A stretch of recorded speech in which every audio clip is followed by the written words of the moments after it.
Доброї раніці, Білорусь, доброї раніці, наші шановні глядачі.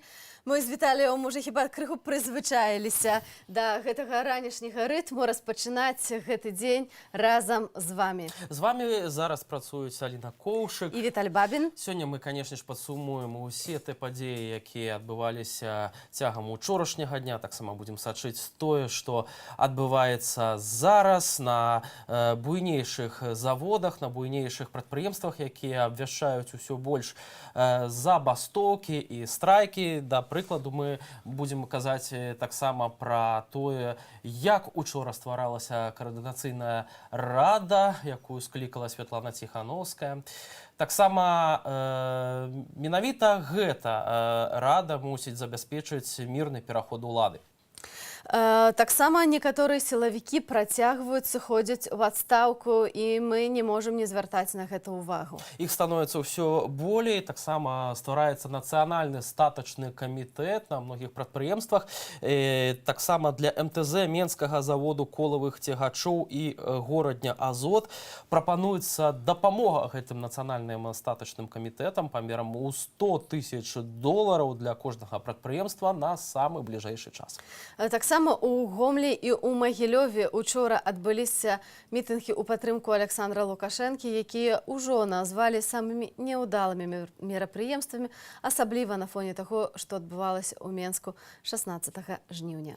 Таксама ў гэтых жа гарадах прайшлі альтэрнатыўныя мірныя акцыі пратэсту, якія ў параўнанні з пралукашэнкаўскімі імпрэзамі былі нашмат люднейшымі і нашмат, скажем так, еднымі. Ну і працягваецца забастоўка на дзяржаўных тэлеканалах. Была спроба звальнення галоўнага рэдактара газеты «Звезда». Вось. І мы таксама будзем сачыць за ўсім тым, як выглядалі пратэсты ў Беларусі.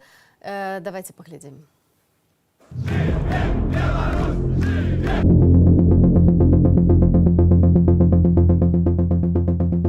Если кто-то не хочет работать и хочет уйти, никто никого не будет гнобить, никто не будет никого давить. Пожалуйста, с завтрашнего дня или сегодняшнего ворота открыты.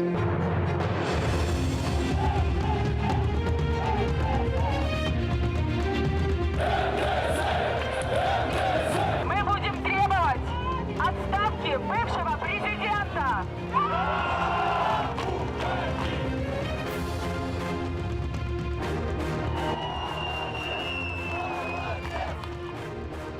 Если хоть один спровоцирует что-то здесь, разберемся жестоко, поэтому будь мужиком. Вас толпа, а я один. Опусти телефон.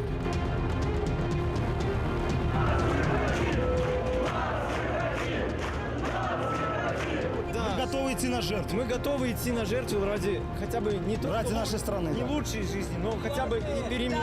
Да, ради перемен.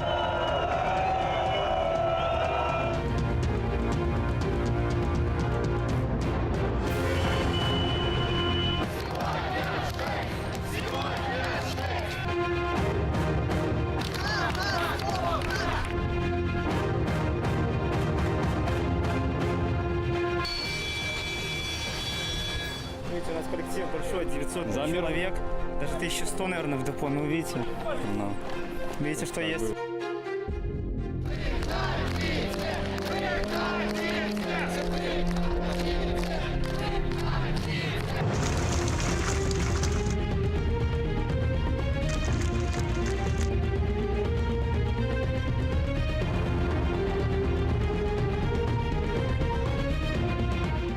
Обратной дороги нет.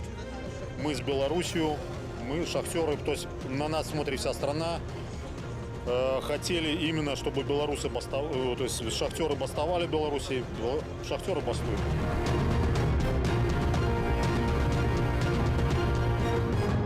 Мы требуем отставки действующего главы государства, точнее уже не действующего, не знаю, как его назвать, исполняющего обязанности, бывшего, как его называть, я не знаю теперь. И уверен, что мы добьемся справедливости, потому что за нами правда, а это самое главное!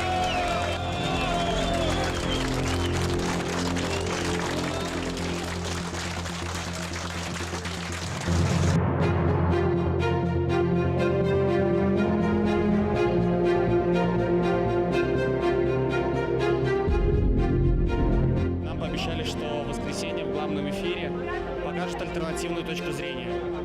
Мы смотрели вчера главный эфир. Мы не увидели там альтернативной точки зрения. Они все уже горят. Да, мы здесь, поэтому колебаться не с народом.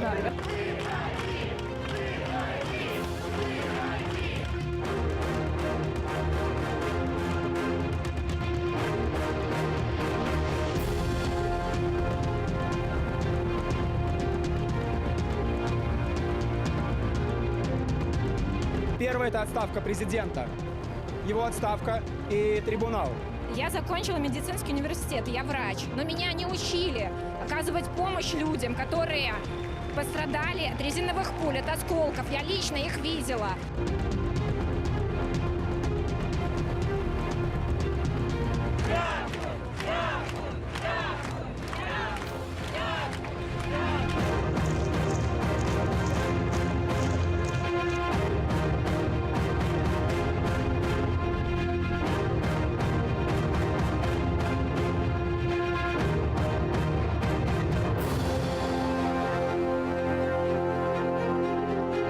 У нас уже нет пути обратно. Я не знаю, как именно мы победим Лукашенко и когда. Но я знаю, что мы точно его победим, потому что мы все вместе, мы сообщество и содружество.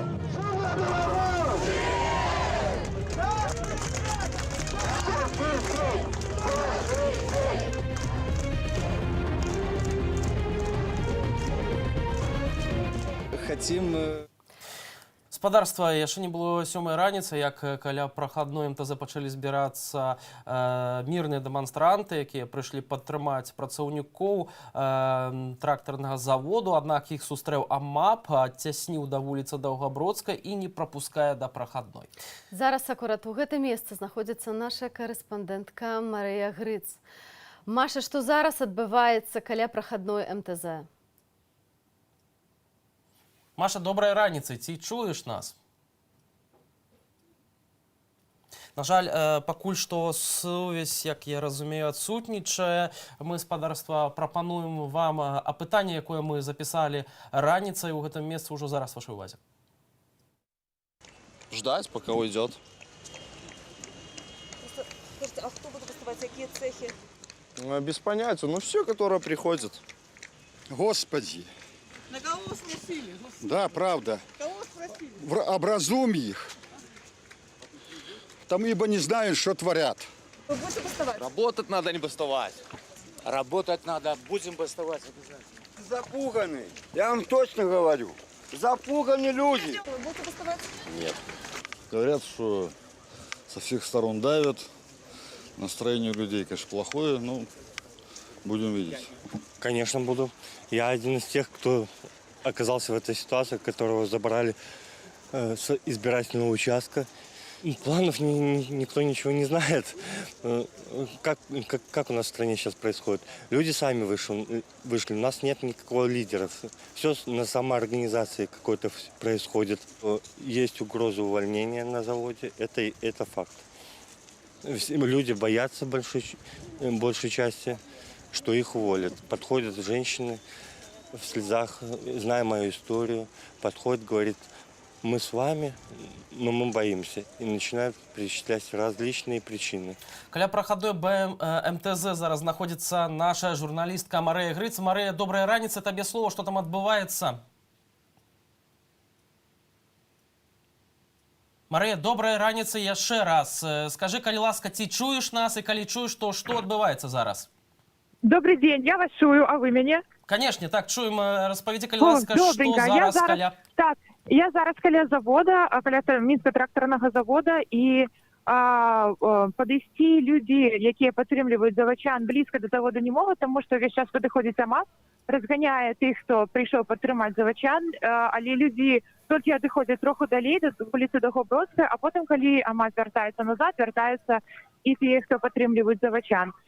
Літаральна некалькі хвілін таму падышла калона з маторнага завода, каб падтрымаць сваіх калег. Вось. І ну, пакуль спакойна, просто вось такія вось гуляння туды-сюды АМАПа і тых, хто падтрымлівае заводчан. Вось. Зараз блізу 400 чалавек сабралося са сцягамі, яны скандуюць: мы з заводамі, трымайтесь, выходите. Ці працаўнікі МТЗ чуюць гэтыя патрабаванні і сапраўды далучаюцца да пратэстоўцаў? Вось які настрой зараз у працаўнікоў завода? Людзі, якія зараз ішлі на працу, вось мы тут 6 гадзін амаль, яны казалі, што яны з намі, мы ім казалі, што мы з імі, але ж больш канкрэтна невядома, таму што зараз вось менавіта на заводзе вырашаецца пытанне, ці выйдуць заводчане ці не, але людзі ішлі як на сур'ёзную бойку. І нават адна пані, якая таксама працуе на заводзе, яна са слязамі казала, што гэта неверагодныя нейкія умовы, што АМАП стаіць каля завода, што ёй страшна ісці, хаця яна нічога такога кепскага не зрабіла. То бок мы бачым, што некаторыя з працаўнікоў крыху напужаныя, але ўсё ж такі настой пратэставаць далей ёсць. Всіх, з кім я гаварыла, так, яны накіраваныя пратэставаць, перабіць свой камітэт і выходзіць. Ці хтосьці яшчэ мае далучыцца да гэтага кола падтрымку ля прахадной МТЗ? Даруйце, не пачула. Ці хтосьці яшчэ плануе прыйсці з нейкіх іншых заводаў, магчыма, працоўныя, дапамагчы і падтрымаць сваіх калегаў з МТЗ?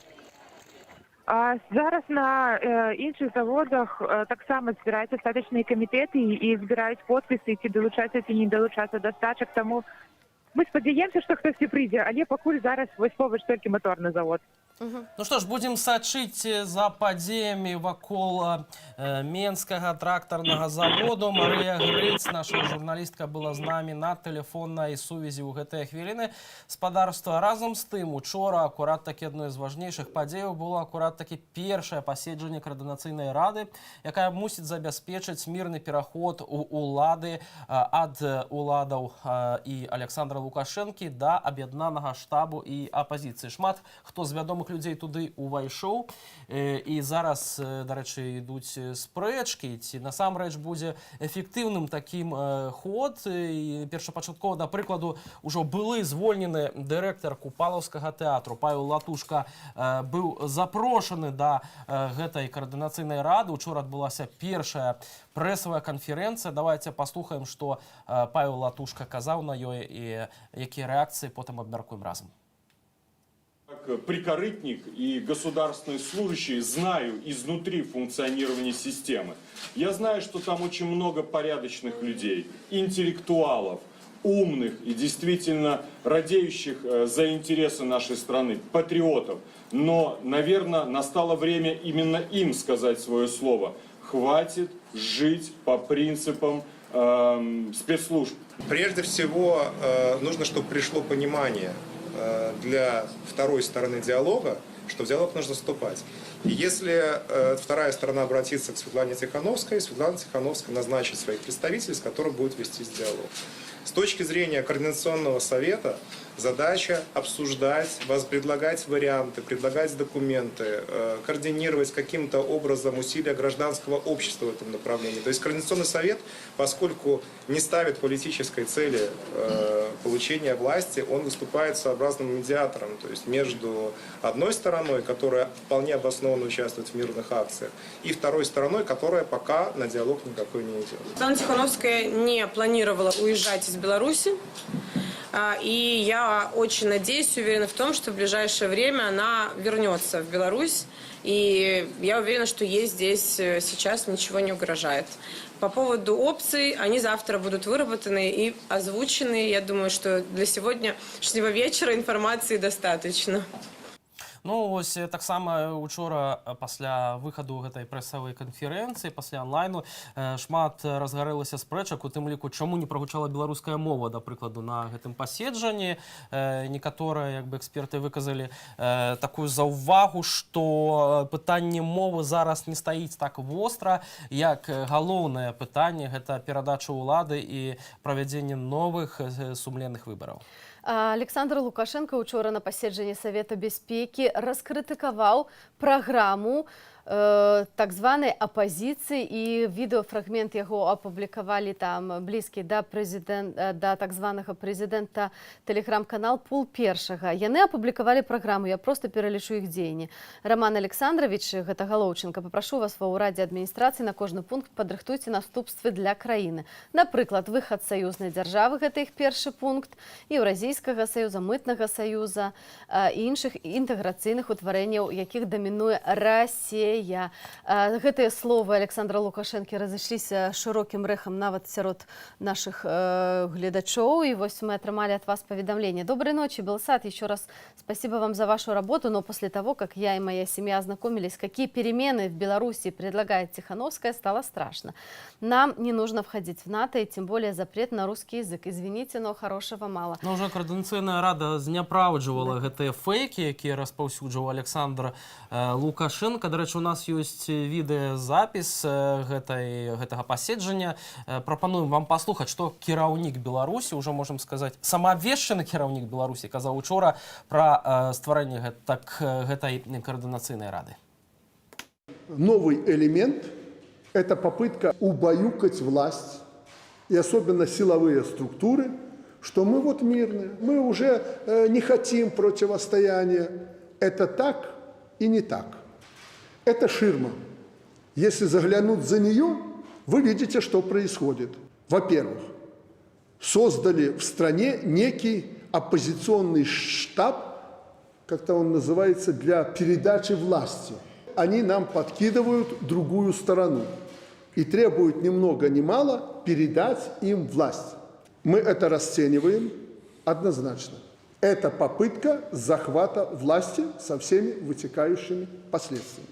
Поэтому я хочу предупредить тех, кто вошел в этот штаб, что мы будем принимать адекватные меры, но исключительно по Конституции и закону.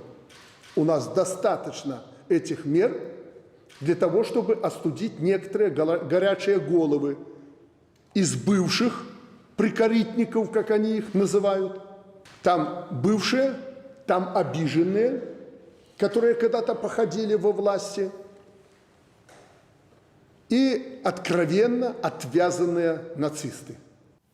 Ну, вось такія заявы, мне падаецца, што зноў гэта мы ўсё ўжо неаднаразова чулі, што Координаційная рада, што спрабуецца захапіць уладу, адабраць яе ў Александра Лукашэнку, што там прыкарытнікі, што там ледзь не фашысты. Ну, такая рыторыка, нічога новага, адныя абразы, запужвання, это на тое, на чым трымаецца, в прынцыпе, улада. Я думаю, што лепшая абарона гэта напад, і зараз прыкладна такую тактыку выкарыстоўвае Александр Лукашенко, імкнучыся і мірных пратэстоўцаў, і людзей, якія хочуць мірнага транзіту ўлады, называць фашыстамі і людзямі, якія прынесуць значныя шкоды дзяржаве. Разам з тым, спадарства, нават сябры Александра Лукашэнкі ў Еўразвязе ўжо заклікаюць да правядзення новых сумленных выбараў. Канцлер Аўстрыі заклікаў да новых выбараў у Беларусі. Патрэбныя новыя выбары, якія пройдуць свабодна і справядліва, заявіў канцлер Себастьян Курц напярэдадні саміту ЕЗ па сітуацыі ў нашай краіне. Ён адзначыў, што ў Беларусі неабходны дыялог паміж Александром Лукашэнкам і апазіцыяй. А тым часам у Менск сёння уначы прылятаў самалёт ФСБ. Ты чуў, бачыў гэтую навіну? Я чуў гэту інфармацыю. Александр Барсукоў нібыта прылятаў на самалёце, які належыць ФСБ расійскаму. Вельмі Бортнікаў, я выбачаюся, Александр Бортнікаў. Вельмі шмат размоў пра тое, што ж увесь час у нас лётае ў Беларусь з Расіяй, нейкія такія дзіўныя самалёты. Эксперты, правда, супакойваюць, кажуць пра тое, што плануецца вось такое вучэнне. Пытанняў шмат. Але крыху напружвае гэта. Я нагадаю нашым гледачам, што Александр Бортнікаў гэта дырэктар расійскай спецслужбы ФСБ, і ён прабыў у Беларусі літаральна 2 гадзіны, і потым гэты самалёт накіраваўся назад у Маскву. Ну, варта нагадаць, што Александр Лукашенко пастаянна апошнімі днямі запужвае Пуцінам, запужвае Крамлём, які які можа аказаць такую дапамогу вайсковую у выпадку нейкіх знешніх пагрозаў, хаця у прынцыпе ніякіх пагрозаў на захаду мы спадарства не назіраем, наадварот мы назіраем заклапочанасць, і нават Ангела Меркель, канцлер Нямецчыны, ўжо праводзіла перамовы з Владимиром Путиным на гэты конт, распавяла пазіцыю еўразвязу. Таксама я думаю, што да кіраўніцтва Беларусі даведзеная пазіцыя Злучаных Штатаў, Канады і іншых краінаў, якія ў прынцыпе не прызнаюць Александра Лукашенко за легітымнага прэзідэнта ў еўразвязе. Напрыклад, яго нават прызналі персонай нон-грата. Тым часам сёння таксама адбудзецца відэаканферэнцыя адмысловая ў еўразвязе, якая будзе прысвечаная таму, што адбываецца ў Беларусі. Я думаю, што нашы калегі з вечаровага выдання дакладна распавядуць, што там адбывалася, якія рашэнні будуць прыняты. Але пішуць пра Беларусі, пра тое, што адбываецца ў нашай краіне шмат якія міжнародныя газеты. Напрыклад, «Ліберасьён». Александр Лукашенко... Выбачайся, калі ласка. Будь здорова, Аліна. Напрыклад, «Ліберасьён» піша, што Александр Лукашенко праводзіў сваю перадвыбарчую кампанію, размахваючы прывідам пагрозы, нібыта Расія хоча паглынуць Беларусь. Зайшоў так далёка, што арыштаваў каля 30 расійскіх наймітаў, іх абвінаваціў у падрыхтоўцы тэракту. Цяпер жа ён раптам змяніў курс, у чым ён вялікі майстар, і звярнуўся па дапамогу да Владимира Путина, каб засцерагчы сваю хісткую ўладу. «Le Monde», да прыкладу. Ніколі раней у гэтай былой Савецкай Рэспубліцы жаданне пераменаў не было такім прыкметным, а рэпрэсіі не былі такімі жорсткімі. Еўразвяз павінен палітычна падтрымаць беларускія памкненні да свабодных выбараў, піша французская газета «Le Monde». А для еўразвязу дыпламатычнае раўнанне далікатнае. Пасля выбараў 2010 года еўрапейцы ўвялі санкцыі супраць рэжыму Лукашэнкі. Яны былі зняты ў 2016 годзе пасля вызвалення апошніх палітвязняў у надзеі пазбавіць аўтакрата ад уплыву Крамля і правесці рэформы. Стратэгія, межы якой паказваюць цяперашнія падзеі, не спрацавала. Ну і разам з тым, спадарства, вось такая рэакцыя на захадзе, а мы маем яшчэ таксама рэакцыю былога прэзідэнта СССР Михаила Горбачова. Ён назваў памылку Лукашэнкі. Па словах былога савецкага лідара, Лукашенко запозна звярнуўся да рабочых прадпрыемстваў. Пра гэта ён паведаміў «Камсамольскай правдзе», таксама адзначыў, што да канца існавання СССР і сам звяртаўся да работнікаў прамысловасці, аднак патрэбнага эфекту не было. Патрэбнай падтрымкі не атрымалася. Зваліць на рабочых гэта я не схільны, сказаў Горбачоў. Таксама былы прэзідэнт СССР дадаў, што на цяперашнюю сітуацыю Беларусі аказваюць уплыву і дзеянні з-за мяжы. Тем часом пишете вы нас и з России. На всех каналах России показывают выступ таракана с фейковой программной оппозиции. Люди воспринимают это как правду. Нужно опровержение, что это сталинская провокация. Это агония режима. В вас верят люди у нас в России. Но этому фейку нужно показать, что он испугался, и от него можно ждать чего угодно. Поэтому не молчите, будете молчать, они пойдут дальше. Не мне вас учить, действуйте. На этом его можно разоблачить. Ну ось, прынамсі, працаўнікі Беларуськалію не маўчаць. Вядома, што два гіганты цяжкой прамысловасці ў Беларусі, гэта БМЗ і Беларуськалій, так ці інакш прыпынілі сваю працу. Мы, спадарства, маем матэрыял з Салігорску. Там пабывала наша журналістка Кацярына Андрэева, празмаўляла з працаўнікамі, з настроем. Давайте паслухаем ужо цяпер. Гледачоў Белсату, гэта галоўная плошча Салігорску, і тут о 15-й гадзіне распачаўся сход забастоўшчыкаў з Беларуськалію, да якога далучыліся і проста неабыякавыя жыхары гораду. Сярод асноўных патрабаванняў салігорскіх шахцёраў правядзенне справядлівых сумленных выбараў, пералік галасоў, адстаўка Александра Лукашэнкі. Яны абвясцілі забастоўку ад учорашняга дня, і вось сёння з'явілася інфармацыя пра тое, што здабыча руды на Беларуськаліі была спыненая да выканання патрабаванняў. Пасля гэтага сходу людзі збіраюцца накіравацца да гендырэктара прадпрыемства, каб перадаць яму свае патрабаванні і папярэдзіць, што не выйдуць на працу, пакуль яны не будуць задаволеныя. Давайте пагаворым з тымі, хто прыйшоў сёння на гэты сход. Некалькі тысяч чалавек тут дакладна ёсць. Як я ўжо і сказала, гэта не толькі супрацоўнікі Беларуськалію, але і проста жыхары гораду, якія ставяцца якія успрымаюць усё, што адбываецца блізка да сэрца, і таму прыйшлі падтрымаць людзей. Добрый дзень, тэлеканал Белсат. Хацелі запытаць у вас, чаму сёння вы на гэтай плошчы, чаму вырашылі прыйсці? Ну, мы за свободу слова, за то, чтобы в стране не было никакого насилия, за то, чтобы все было хорошо с нашими семьями, со всеми родственниками, близкими и так далее. Вы не працуете на Беларусь-Калии? Нет, нет. У меня муж работает. Муж працуе? Против этого всего, что происходит сейчас у нас в Беларуси. И он долучился до забастовки, так само? Да, он даже не раздумывая. Скажите, а вось няма такой засцярогі, што а як жа карміць сем'і, як жа зарабляць грошы, калі будуць баставаць усе? Ну, я думаю, лучше сидеть без куска хлеба, чем твоего ребенка будет кто-то бить на улице. Я такого мнения. Дякую вялікі. Добрый дзень. Тэлеканал Белсат хацелі запытаць у вас, чаму сёння прыйшлі на гэтую плошчу? Стоп таракан. Это ўсё, што могуць сказаць людзі. Адзінае, што могуць сказаць людзі часам, гэта вось толькі тое, што вы пачулі толькі што. Добрый дзень, тэлеканал Белсат. Хацелі запытаць у вас, чаму вы вырашылі прыйсці на гэтую плошчу сёння? Хочется справедливости просто. Працуеце на Беларусь-Калии?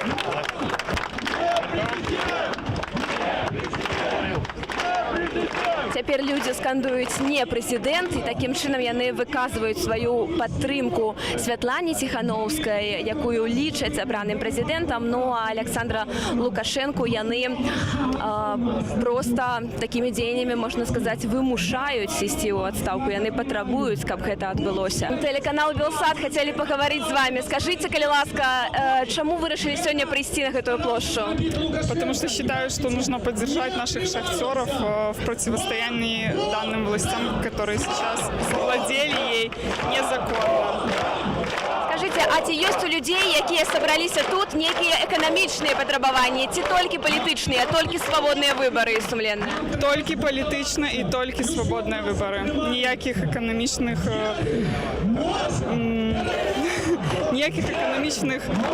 патрабаванняў іх няма. Скажите, калі ласка, як вы думаеце, гэта эфектыўны метод дамагчыся сваёй мэты? Праз забастовку, праз сход на плошчы?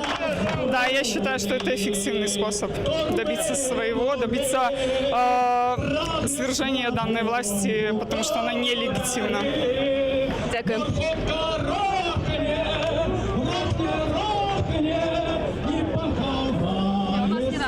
Добрый день, давайте поговорим с вами вельми коротко. Я бачу, что у вас есть такие саморобные плакаты. Шахтер, стоим до конца. Время работает на нас. Патлумачьте нам, калі ласка, стоять до конца. Ці атрымаецца, на вашу думку, у шахтераў, у жыхароў Салігорску і наогул у беларусаў? Я лічу, что мы вельми моцныя, и мы простоим до конца. Теперь выступае прадстаўнік незалежнага прафсаюзу з Новополоцку. Давайте послухаем, что ён кажа. Там люди не хотят бороться, что люди не выдвигают требования, что все смирились и пошли на работу. Это ложь!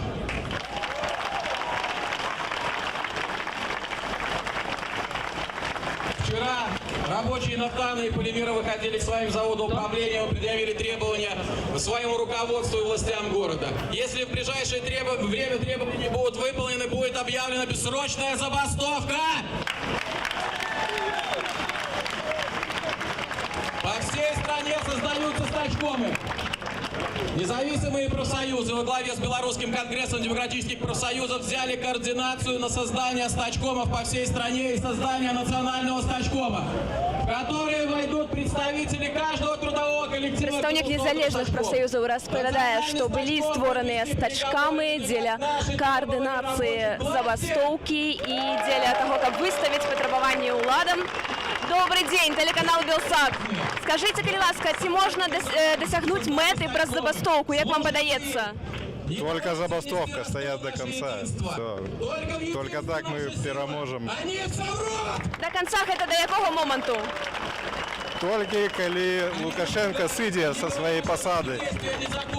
Все. Другое. Вы працуеце на Беларусь-Калии? Так. Распавядзіце, як кіраўніцтва паставілася да забастовкі? Кажуць пра ціск, пра тое, што аказваецца псіхалагічны ціск на забастовшчыкаў. Так. Як гэта выглядае? Які ціск? Тиснуть запугивают працаваць ці як-то кажуць, што там от на першым родоуправленні кажуць, што другі робіць, а вы не хочаце на другом, кажуць, што першы робіць, і так от запугиваюць людей. Дякуем. Давайте спочатку, може, покажем представника стачкаму чацвертага родоуправлення з Беларусь-Калію. Што ён кажа? Ни шагу назад! Друзья мои, только вместе! Подключайте своих родных и близких, объясняйте! 20 тысяч работающих и 100 тысяч проживающих в Солигорске являются работниками нашего объединения. Понятное дело, что не у каждого хватает духа встать и сказать: «Хватит!» Власти должны знать, что то, что вы здесь собрались, является результатом вот этого, что я держу в руках. Это фотографии тех людей, покалеченных, избитых, а в данном случае даже и убитых. И мы еще не все знаем. История нам покажет. И это мы что, мясо на убой?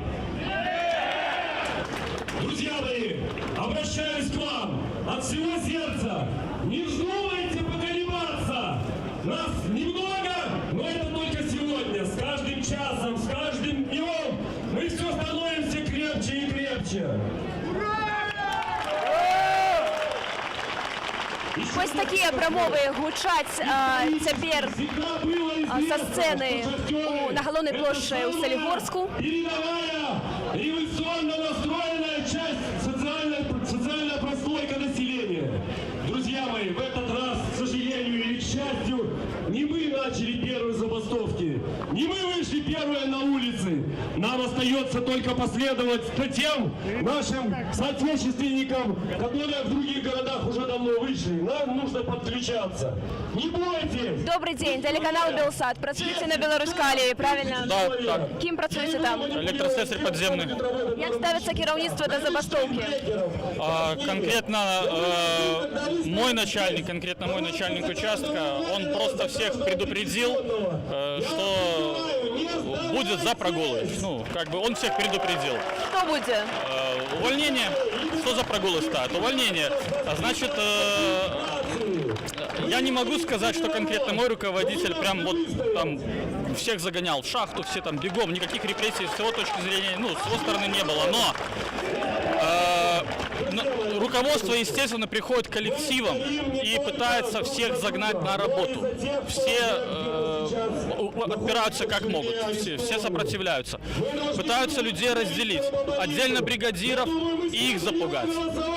Есть коллективы, которые поддались на уговоры, есть, которые еще не решились. Вот. Но в целом, ну, естественно, нас давят. Естественно, давят. Как еще?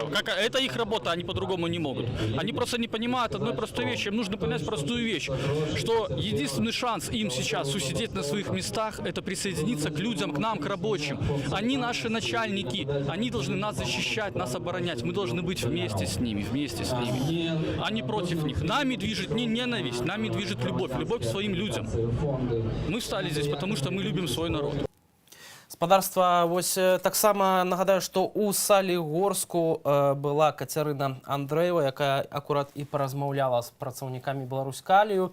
У нас спадарства таксама ёсць інфармацыя ад нашых карэспандэнтаў, якія знаходзяцца зараз каля Менскага трактарнага заводу. Дык вось прапускі людзей, якія напісалі заяву на свой рахунак і указалі, што пойдуць сёння на страйк, ужо заблакаваны, то бок яны хутчэй за ўсё будуць звольненыя. Таксама у нашым тэлеграм-канале з'явілася паведамленне пра тое, што супрацоўнік МТЗ распавёў, што зараз на заводзе заблакавалі дзверы і не выпускаюць ягоных калегаў.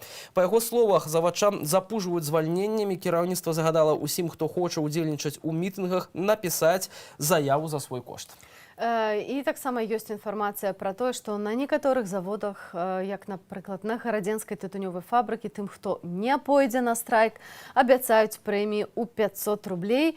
Але у Беларусі дзейнічае і нацыянальны страйкавы камітэт, які выдзеліць па $100 000 пакуль што 3 прадпрыемстваў. Гэта МТЗ, МЗКЦ і Гродна Азот. Кожны з гэтых заводаў атрымае па $100 000 для таго, каб тыя людзі, якія магчыма страцяць працу, атрымалі ўсё ж такі кампенсацыю. А вось вядомая дабрачынная крама «Калі ласка» ладзяць акцыю дапамогу сем'ям, якія страйкуюць. Яны збіраюць рэчы для школьнікаў, канцылярскія тавары, вопратку, кнігі. В прынцыпе, ўсё, што можа быць карысным дзецям, якія ідуць у школу. Таму, калі хочаце падтрымаць гэты дабрачынны праект, то, калі ласка, звяртайцеся ў «Калі ласку». Тым часам, вось літаральна некалькі хвілінаў таму з'явіўся зварот да еўрапейскага звязу ад Святланы Ціхановскай. Мы ўжо маем гэтае відэо. Яно, што праўда, па-ангельску, таму я дазволю сабе перакласці. Пакуль маем пераклад толькі на расейскую мову, я для вас яго зачытаю. Достопочтенные лидеры Европы, вторую неделю подряд мой народ мирно борется за свое конституционное право выбирать своих лидеров. Выборы 9 августа не были ни честными, ни прозрачными. Их результаты были сфальсифицированными. Люди, вышедшие защищать свои голоса на улице городов во всей Беларуси, были жестоко избиты, лишены свободы, подвергнуты пыткам режимом, судорожно цепляющимся за власть. Сотни раненых, по меньшей мере 2 человека лишились жизни. Это происходит прямо сейчас в центре Европы. Я призываю вас не признавать сфальсифицированных выборов. Лукашенко потерял всякую легитимность в глазах нашего народа и всего мира. С целью способствовать мирной передаче власти, я инициировала создание Национального координационного совета Беларуси. Он возглавит процесс мирной передачи власти посредством диалога. Он немедленно объявит новые, честные и демократические выборы президента с участием международных наблюдателей. Уважаемые главы государств Европы, я призываю вас поддержать пробуждение Беларуси.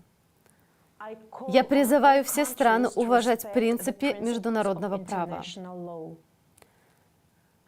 Я призываю уважать суверенитет Республики Беларусь и выбор белорусского народа.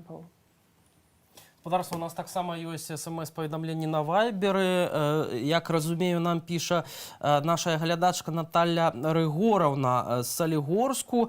Працытую про тое, што усе 6 рудников Беларускалія работают сегодня. Ну, нам спадарня Наталья писала яшчэ ўначы, як разумею.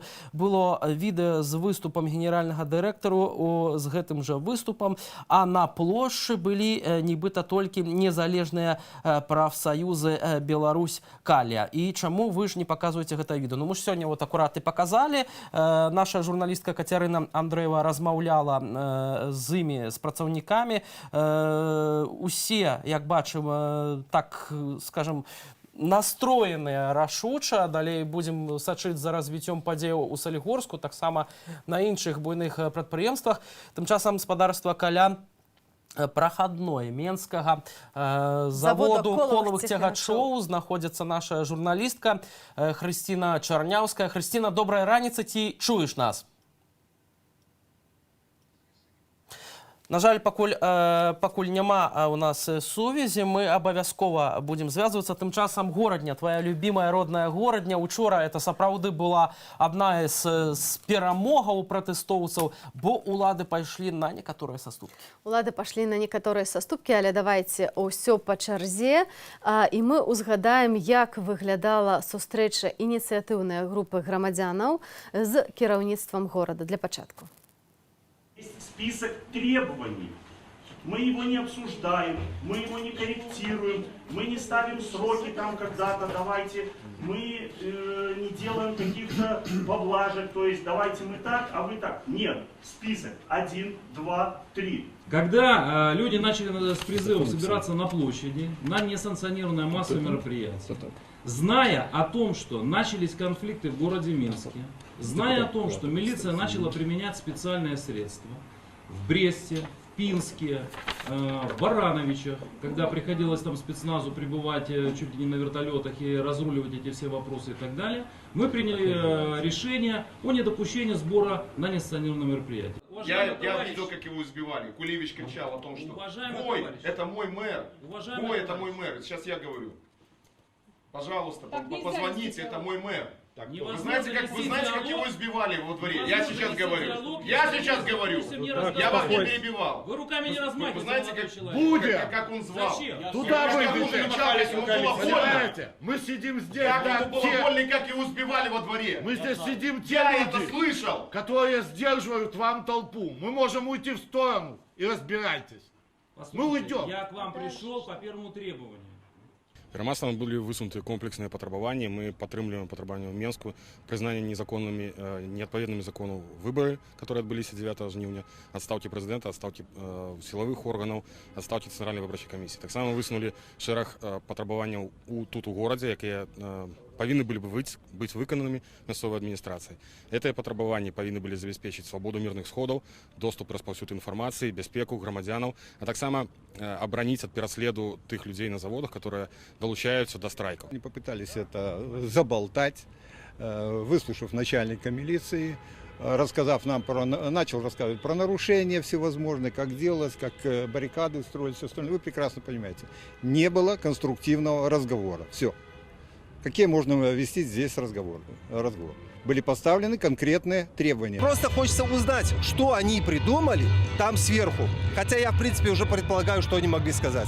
Что они ничего не могут, пока усатый не скажет, что вот так, они другого ничего не скажут за него. Кожний чоловік має право голосу. Від кожного з нас залежить наше будущее. Тому я лишу, що нельга відсиджуватися у своїй скрайній хатці, а треба виходити і усім разом виказувати свою волю. Я хочу... Шмат было эмоцыяў, гэта таксама грамадзянскі пратэст і перамовы з уладамі, але ж таксама і страйкуюць шэраг прадпрыемстваў у гэтым горадзе, і шмат якія прадпрыемствы выставілі свайму кіраўніцтву менавіта палітычныя патрабаванні, пра якія ўжо шмат дзён мы кажам у сваім эфіры, нагадваем пра тое, што гэта мусіць быць у першую чаргу адстаўка Александра Лукашенка, гэта адстаўка старшыні ЦВК Лідзіі Ярмошынай, это правядзенне новых сумленных выбараў, гэта вызваленне ўсіх палітычных зняволеных, а таксама рэабілітацыя тых, каго збілі цягам першых дзён пасля выбараў і абавязковае прыцягненне да адказнасці ўсіх датычных да гэтых разгонаў. Таксама гаспадарства ў горадні. Сярод бастуючых прадпрыемстваў гэта горадня Прамбуд. Гродна Прамбуд. Давайте паслухаем эмацыйны выступ супрацоўніцы гэтай кампаніі ўжо зараз.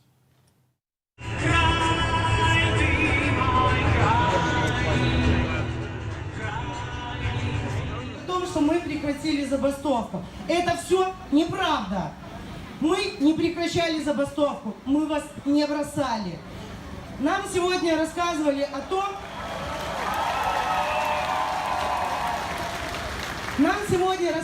наши же коллеги о том, как их пытались подкупить, предлагая деньги. Но мы не продаемся никогда.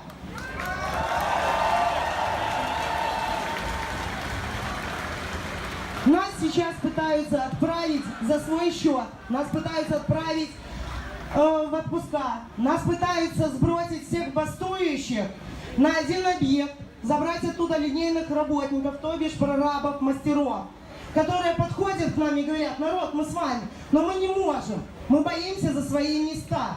Извините меня, сколько бы вы ни получали, народ не продается. И если вы с нами, так выйдите с нами на забастовку.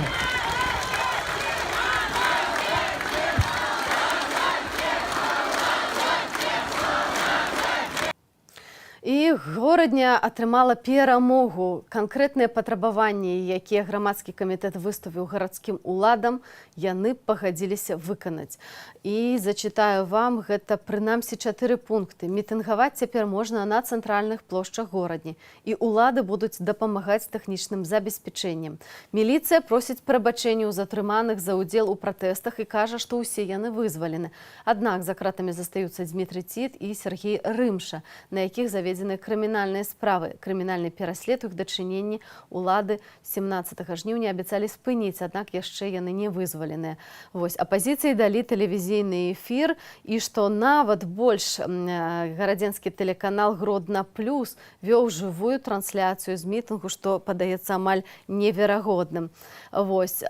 Таксама абяцалі не караць удзельнікаў забастоўкі, але працаўнікі розных прадпрыемстваў па-ранейшаму скардзяцца на ціск з боку кіраўніцтва за жаданне баставаць. Тым часам, як мы бачым, все ж таки можна размаўляць з гарадскімі уладамі, можна пачынаць дамаўляцца. Падобныя сігналы да таго, што адбылося ў горадзе, мы чулі з Жодзіна, але яшчэ мусім спраўдзіць дакладна гэтую інфармацыю. Таксама ёсць заклікі да таго, каб людзі кожны дзень фактычна выходзілі менавіта да райвыканкамаў, да гарадскіх выканаўчых камітэтаў, патрабавалі сустрэцца з кіраўніцтвам горада і вылучаць свае патрабаванні, калі кіраўніцтва горада не ідзе на забеспячэнне гэтых патрабаванняў законных, то працягваць гэты дыялог, спрабаваць зноўку вызываць, як кажуць, кіраўнікоў вашага рэгіёну на дыван. А давайте зараз паглядзім і пачуем, што зараз адбываецца каля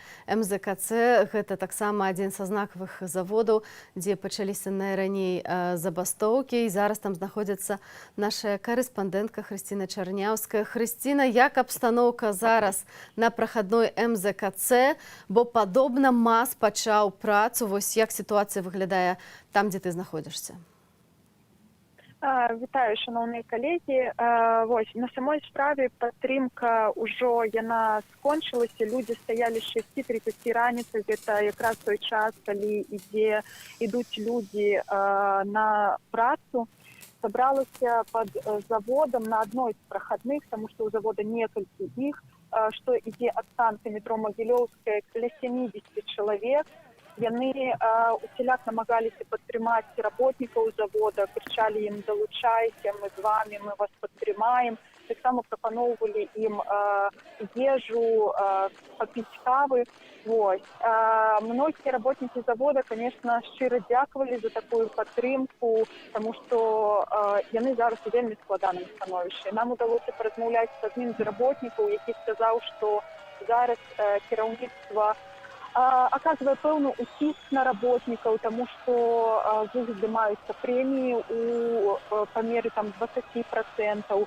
Ім кажуць, што яны парушаюць унутренні парадак прадпрыемства. І як ён сказаў, што калі першапачаткова былі гатовыя баставаць каля 200 чалавек, то зараз гэта зусім невялікая група людзей. Яны зараз працуюць з юрыстамі, каб правільна аформіць заяву на забастоўку, таму што іх папярэдзілі, вось з дня на дзень нельга аб'яўляць забастоўку. Яны рыхтуюць гэту заяву і кажуць, што намерены баставаць, але хутчэй за ўсё гэта, як прапісана ў заканадаўстве, можа здарыцца недзе на працягу толькі 2 тыдняў. То бишь вот зараз канкрэтна яны проста не могуць падставіць сябе, таму што гэта пагражае ім звальненнем. Хрысціна, ці ёсць нейкія вось акурат такія пазітыўныя у гэтым выпадку пазітыўныя нейкія кірункі, ці прыслухаюцца, напрыклад, кіраўніцтва заводу колавых цягачоў да патрабавання працаўнікоў, калі ім менавіта будзе адказаная нейкая дапамога з боку іншых калектываў, а можа таксама тых, хто падтрымлівае, тых фондаў, пра якія мы ўжо казалі? Вось якраз пра фонды работнік таксама сказаў, што яны не могуць браць гэтыя грошы, таму што ён, вось проста яго цытата, пасля нам гэта вельмі добра прыгадаюць. Таму работнікі на самой справе, калі і пойдуць на забастоўку, то абсолютно без грошей. Яны прызнаюцца, што нейкіх накапленняў грошай у іх няма, але людзі гатовы пайсці на гэты крок, таму што яны проста хочуць перамен, яны ўжо стаміліся ад гэтага. І зразумела, што беларускія прадпрыемствы, яны не такія багатыя, не такія устойлівыя, як гэта кажуць у афіцыйных сродках масавай інфармацыі і афіцыйнай улады. Таксама сёння ў каля прахадной МТЗ яшчэ з раніцы быў заўважаны АМАП, які не дазваляў па тым, хто прыходзіў да падтрымкі працаўнікоў МТЗ падысці блізка да прахадной. Ці назіраецца нейкае скапленне сілавікоў, можа быць, міліцыі каля МЗКТ? Не, на самой справе все было тихо, не было милициянтов абсолютно. И вот только что коллеги поведомляют, что как раз до тракторного завода, до проходной подъехал еще один автозак. Там стоит ДАИ, але люди все равно притягивают стоять. Каля завода коловых тягачов на самой справе было все вельми спокойно, абсолютно инцидентов. Вот. И нават не были зауважены ни машины ДАИ, ни патрульные машины милиции. Ну што ж, дзякуй вялікі за гэтае злучэнне. Хрысціна Чарняўская каля прахадной менскага заводу колавых цягачоў была з намі на тэлефоннай сувязі. Будзем абавязкова, спадарства, сачыць за тым, што адбываецца каля буйнейшых прадпрыемстваў, не толькі ў Менску, а і ў іншых гарадах Беларусі. Паводле апошняй інфармацыі, каля МТЗ АМОН забраў працаўніка, які быў з натоўпам. І, як паведамляе наш корэспандэнт, пад'ехаў аўтазак і каля 40 амапаўцаў разагналі людзей, якія прыйшлі падтрымліваць завадчан менавіта на МТЗ. Ну што ж, бачым, напэўна, эскалацыю далейшую канфлікту. Ну, мы бачым, што ўлады не адпускаюць сітуацыю, яны стараюцца не дапусціць, бо ўсё ж такі масавыя забастоўкі, страйкі на велізарных прадпрыемствах моцна удараць па сістэме, і бачна, што улада бачыць у гэтым пагрозу і пачала сапраўды выкарыстоўваць АМАП. Былі выпадкі, што людзей зачынялі працаўнікоў у цэхах, таксама, каб яны не маглі выйсці, каб баставаць. Тым часам бастуюць не толькі працаўнікі, але і працаўнікі заводаў, але і працаўнікі культурных заводаў, так як бы можна было сказаць. Культурнай галіны, канешне, ў першую чаргу гаворка ідзе пра Купалаўскі тэатр. Спадарствам нагадаем, што ўжо зараз былы дырэктар Купалаўскага тэатру Павел Латушка быў звольнены на загад міністра культуры Юрыя Бондара. Гэтае звальненне было звязана ў першую чаргу з тым, што спадар Латушка выказаў сваю грамадзянскую пазіцыю, падтрымаў пратэстоўцаў. Таксама ён увайшоў у каардынацыйную раду. Але гэта ўжо было пасля таго, як яго звольнілі. І на такі вось крок з боку уладаў адрэагавалі самыя купалаўцы, акторы таксама напісалі заяву на масавае звальненне з тэатру. І цяпер тэатральны сезон 2020-2021 году пад пытаннем. Купалаўскі тэатр адзначыўся таксама тым, што вывесіў чырвона-белы сцяг, і калі ўлады загадалі зняць гэты сцяг, купалаўцы павесілі хіба што 7 ці 8 сцягоў ужо паверхам вышэй, каб не так проста было гэта зрабіць, а таксама падсветлівалі ўначы вокны і фасад у бела-чырвона-белыя колеры, што выглядала вельмі прыгожа. Разам з тым падтрымку Купалаўскаму тэатру ўжо выказалі вядучыя тэатры Еўропы, таксама іншыя тэатры, а таксама і нашыя беларускія тэатры. Прынамсі, вось акторы Берасцейскага драматычнага тэатру таксама выступілі з такім падтрыманнем. Давайте паслухаем ужо цяпер. Белорусский народ переживает драматический период в своей истории. И мы, актеры, режиссеры, музыканты, работники технических и административных подразделений Брестского академического театра драмы не можем стоять в стороне. Мы обязаны сегодня сказать свое слово. И надеемся, что нас услышат. Насилию в Беларуси необходимо положить конец. Невозможно силой, страхом и преследованием людей за иное мнение навязать обществу счастливое будущее. Сегодня произвол и тюремные пытки пытаются выдать за контроль над ситуацией. Но издевательство над своим народом – это признак беспомощности и слабости. Такая позиция ведет к расколу общества.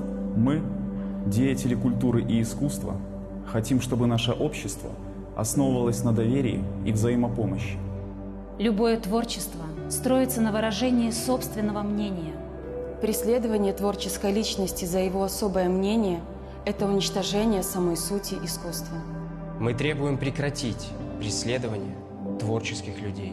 Выражаем поддержку всему коллективу Национального академического театра имени Янки Купалы, чье будущее оказалось под угрозой. Считаем необходимым восстановить в должности генерального директора первого драматического театра страны Павла Павловича Латушка, вклад которого в развитие белорусской культуры невозможно переоценить. Мы вместе! Тым часам кожны дзень бастуе і філармонія ў Менску. Яны кожны дзень збіраюцца і на прыступках спяваюць. І мы хочам вам паказаць, як адбываецца гэты мастацкі хэпінінг, штодзённы пратэстоўны мастацкі хэпінінг.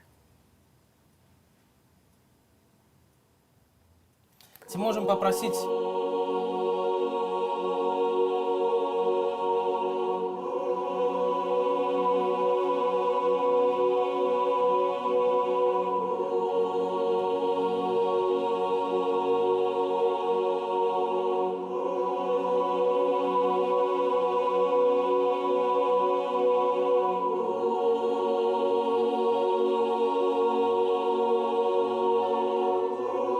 Беларусы, дзякую вам за тое, што вы змагаецеся за мяне.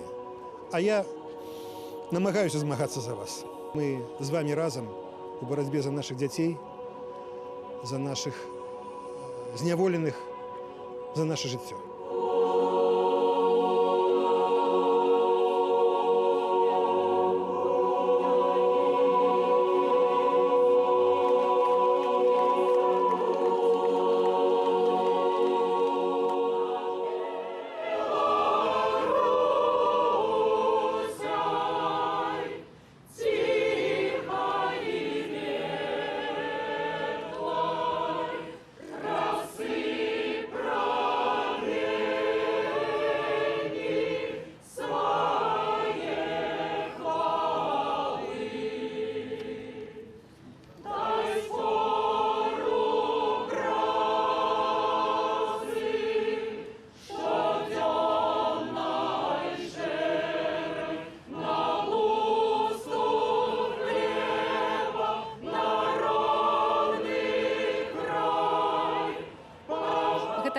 Таму вельмі важная, што толькі спевы яны даюць вось гэта пачуццё свабоды.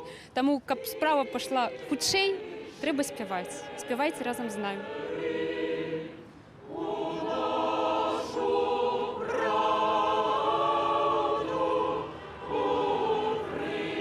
Мне вельмі радуе, што нарэшце і купалаўцы, і філарманісты і таксама музейшчыкі, пра іх у навінах не паказваюць, але яны ўчора выходзілі на акцыю пратэсту на ранку мастацкага музея.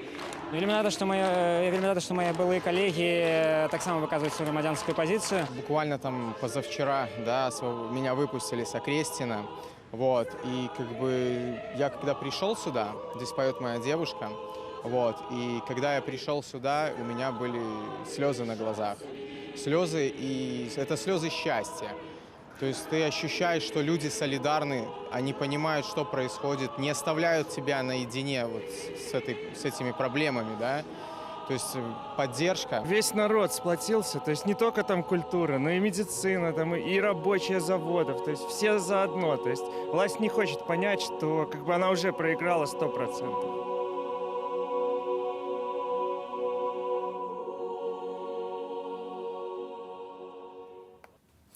Тым часам Павел Латушка вельмі моцна заангажаваўся ў дзеянні каардынацыйнай рады для Беларусі.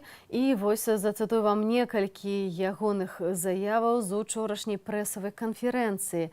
Паводле спадара Латушкі, Еўразвяз і Расія павінны быць гарантамі бяспекі каардынацыйнай рады для забеспячэння трансферу ўлады. Гэтыя гаранты абсалютна неабходныя, тут важная роля нашых суседзяў. І гэта адпавядае і інтарэсам Масквы, і Брюсселя. У іншым выпадку, калі каардынацыйная рада не атрымае гаранты бяспекі, паўстане пытанне даверу да людзей. Чаму ён гэта казаў? Тут вельмі важна, я думаю, і распавесці вам, узгадаць словы Александра Лукашэнкі, які назваў каардынацыйную раду Ціханаўскай спробую захопу ўлады і сказаў, што там нацысты. Прыкарытнікі таксама. Так, яны падкідваюць нам іншы бок, яны патрабуюць нічога не мала перадаць ім уладу. Значыць, мы гэта расцэньваем адназначна. Гэта спроба захопу ўладу з усімі наступствамі, якія вынікаюць. І я хочу папярэдзіць усіх, хто ўвайшоў у гэты штаб, мы будзем прымаць адэкватныя меры, але выключна паводле Канстытуцыі і закону. Так што мы бачым кіраўнік дзяржавы, адэкватныя меры, і ён проста публічна прыгразіў усім людзям, які ўвайшлі ў каардынацыйную раду, адэкватнымі мерамі. Таксама паабяцаў астудзіць гарачыя головы тых, хто ўваходзіць у гэтую каардынацыйную раду. Гаспадарства разам з тым, апроч пагрозаў, запужванняў, апроч правакацыяў, ну і, канешне, шантажу, Александр Лукашенко не перастае ладзіць мітынгі ў сваю падтрымку. Такія прайшлі ўчора ў Магілёве і ў Гомлі. Адначасова што не перастае. Ён як бы пераняў тактыку пратэстоўцаў і вырашыў, што таксама мусіць паказаць, што людзі яго падтрымліваюць. І таму мы бачылі вось гэты праўладны мітынг, які прайшоў 16 жніўня ў Менску, і учора таксама падобныя мітынгі прайшлі ў Гомлі і Магілёве. Дарэчы, у тэлеграм-каналах з'явілася відэо, як на вялікай колькасці аўтобусаў з усёй краіны зганяюць гэтых людзей, каб прыехаць на такую сустрэчу, дзе адразу ў аўтобусе людзі развучваюць лозунгі, якія мусяць гучаць на гэтых праўладных сустрэчах, у тым ліку там за Беларусь, не дадзім краіну, за бацьку, за мір, і што там куклаводы, Майдан не пройдзе.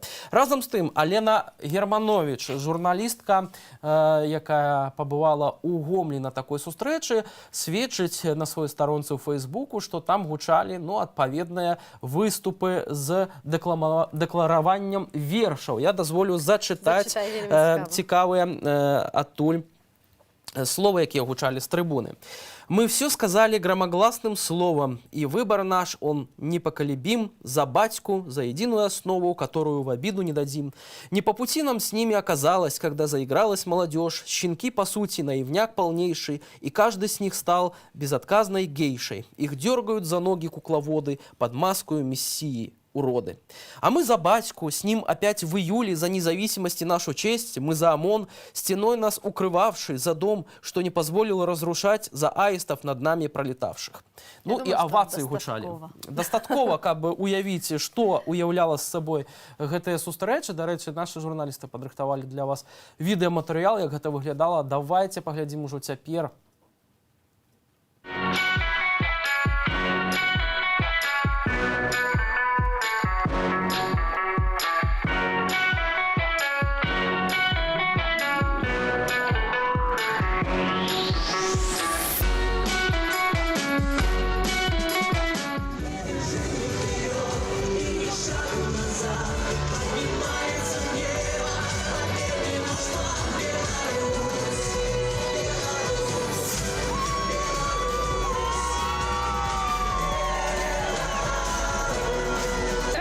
Живем. Отлично. Дача, квартира. У детей, у каждого машины, дома, квартиры. Что мне еще надо?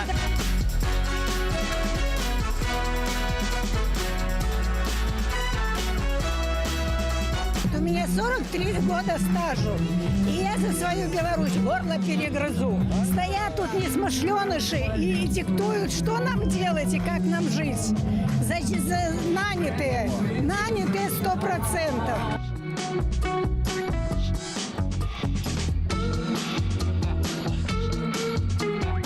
Моя дочка в Германии живет, и она говорит: мама, даже немцы завидуют нам. Да, говорит, действительно, я не лгу. Говорит, даже немцы говорят, нам бы Лукашенко, а не Меркель, у нас бы больше порядок был. Батька, Родина, Беларусь!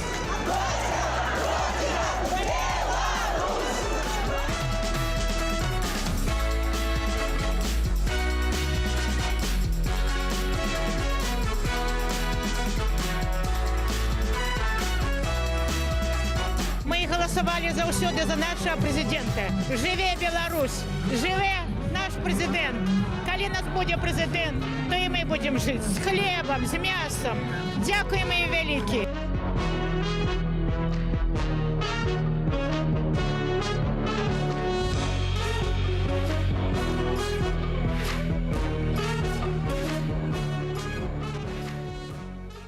Шыкоўнае відэа, як па мне, асабліва са сцягам, які знесло ветрам. Прямо на дах.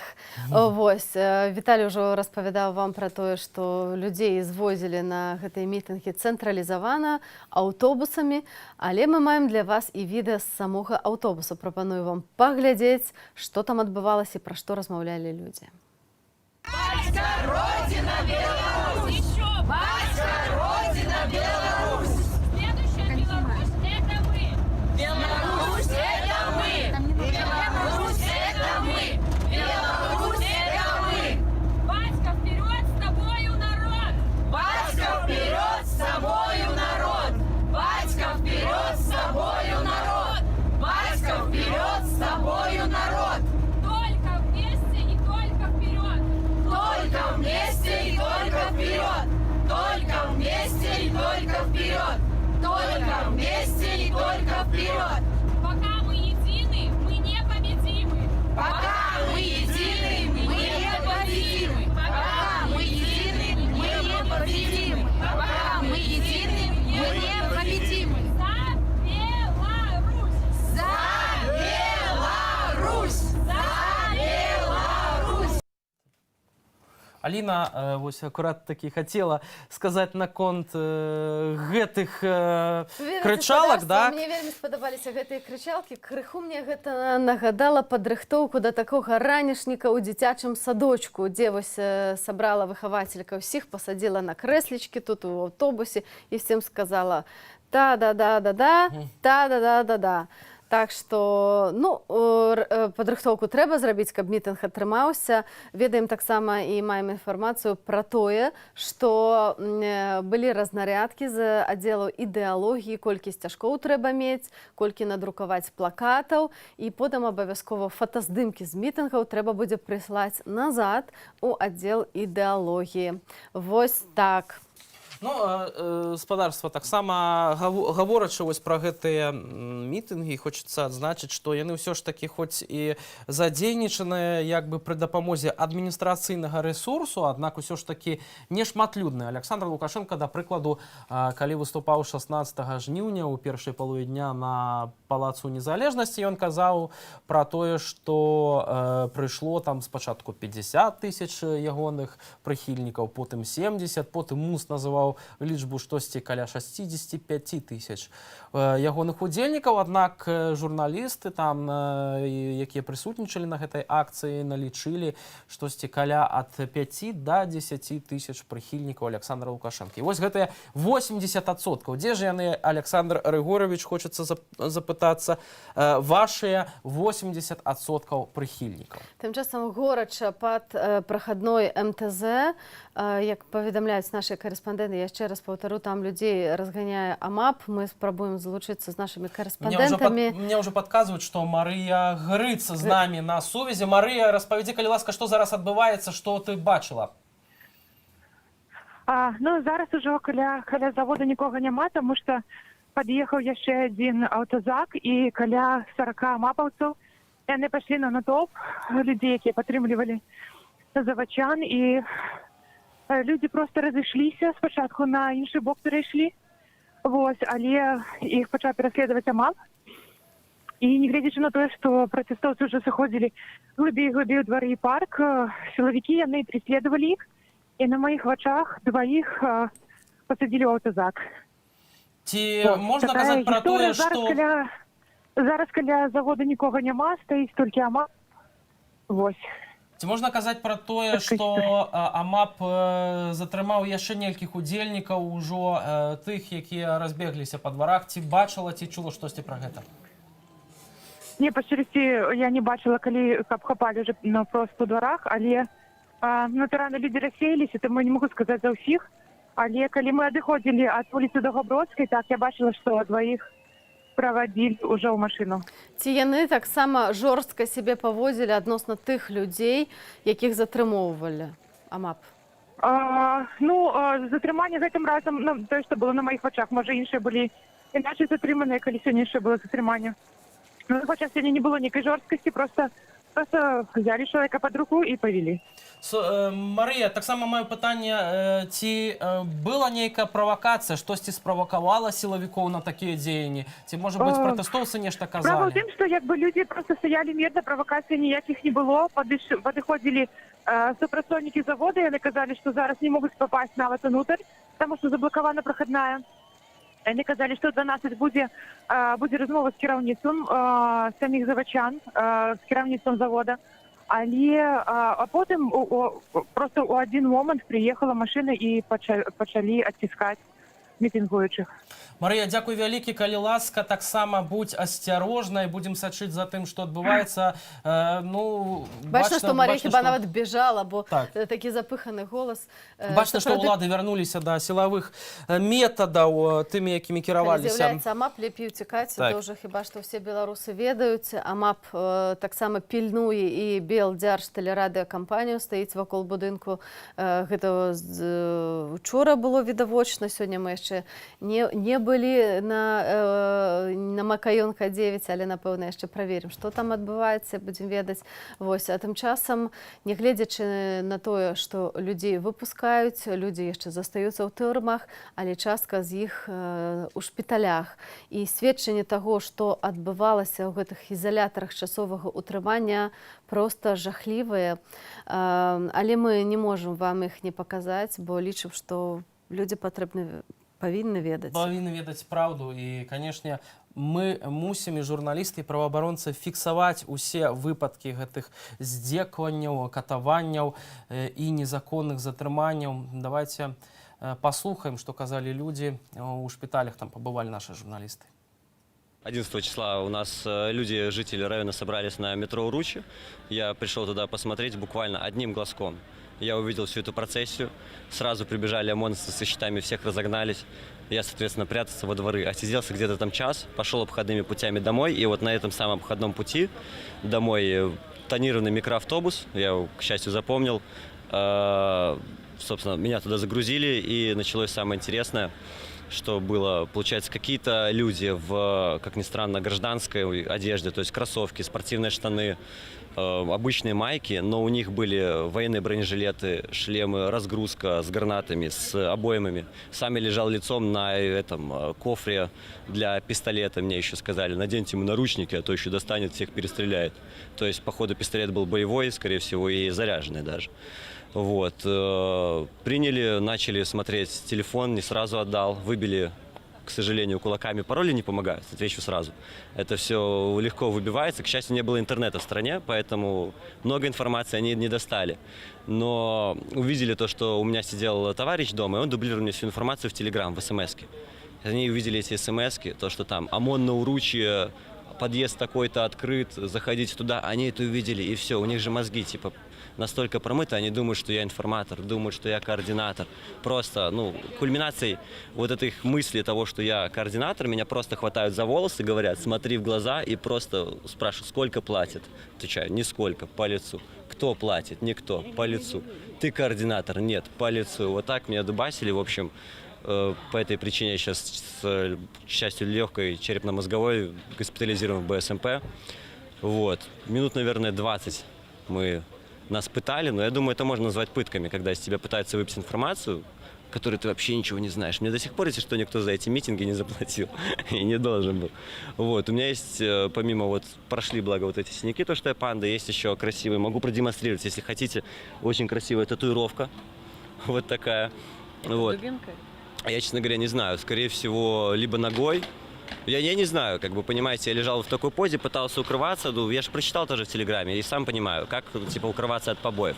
Я укрываюсь так, мне прилетает в ухо, я закрываю ухо, мне прилетает в лицо. И вот таким образом, короче, меня отдубасили, но я не знаю, почему, они очень, видимо, любили мое лицо и били только туда, к сожалению. Все, краска вот осталась, вот видите, черная, она до сих пор не смылась.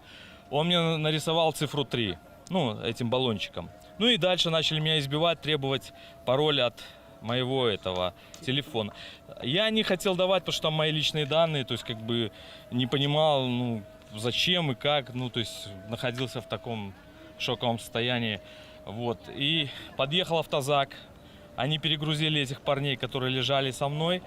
Когда они перегружали, я заметил, что на полу лежали презервативы. Там сколько было? Там, ну, несколько презервативов в упаковке. Я подумал, что, может, у парней у этих выпали просто с карманов. И они, когда их вывели, они сказали, мы тобой займемся отдельно. И начали бить. Потом мне полностью стянули так руки, что я двинуться не мог.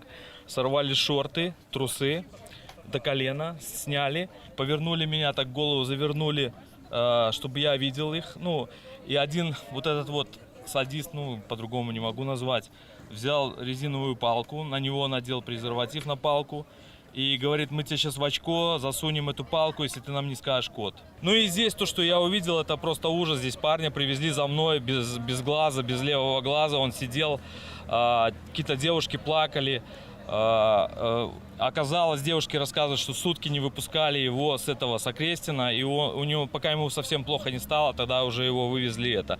И больные в мою палату поступали до полуночи в тяжелом состоянии. Я видел, ну, со мной лежали парни, которые просто не могли, не то что там ходить, они не могли двинуться, то есть не повернуться, лежали просто, смотрели в потолок, некоторые просто в таком шоковом состоянии. Чуючы гэтае, ну, жахлівае сведчанне, хочацца запытацца, ну, ці гатовы ўсё ж такі людзі адступаць у такі момант, і калі адступяць, ці не працягнецца гэты фашызм. Я думаю, што ўсё ж такі ўлады, калі беларусы пойдуць на саступкі будуць у першую чаргу помсціць індывідуальна, можа, магчыма, нават не адразу, але гэтая помста за Александром Лукашенком не пастаіць. І, шановне гаспадарства, заклікаем вас, усе ваши сведчанні, калі вы прайшлі гэтыя жахі ў Ічу, на Акрэсціна, ці заўгодна, абавязкова давядзіце гэта да ведама праваабаронцаў, якія збіраюць усю інфармацыю, збіраюць гэта ўсё разам, каб потым прасцей было разлічыць тых людзей, якія рабілі гэтае зверства. Тым часам мы з вами перанесемся на забастоўку Беларусь-Калія, якія ад учора бастуюць і дамовіліся, што кожную ранку будуць выходзіць на цэнтральную плошчу, і там акурат у гэты момант прамаўляюць людзі. Мы туды перанесемся, дзякуючы нашым калегам з Радыё Свабода. Чтобы поддержать измененные требования. Я думаю, что люди, те, кто сегодня сомневается, увидя, сколько нас здесь, примкнут к нам. Мы должны попадать в рамки законности. Мы не имеем права рисковать. Нет, ребята, послушайте. Не будем уподобляться. КГБ уже поработалось. Нет. Где будем голодать? Здесь? Нет, напротив центрального входа ОАО «Беларусь-Калий». Носите предложение. Значит, вношу предложение объявить голосование бастующих по поводу объявления голодовки. Кто за? Ребят, кто за?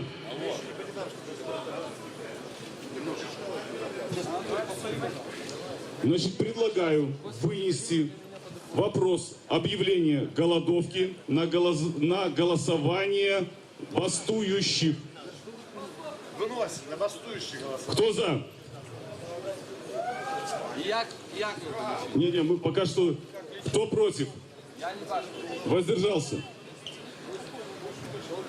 Запишите. Значит, принято вынести на голосование бастующих. Значит, кто за проведение голодовки в поддержание измененных требований? Хотя бы объясните людям, как это выглядит. Вы радикально даете, просто рубите, да, нет. Люди даже не понимают, о чем речь. Мы с вами, мы хотим поддержать. Но объясните нам. Значит,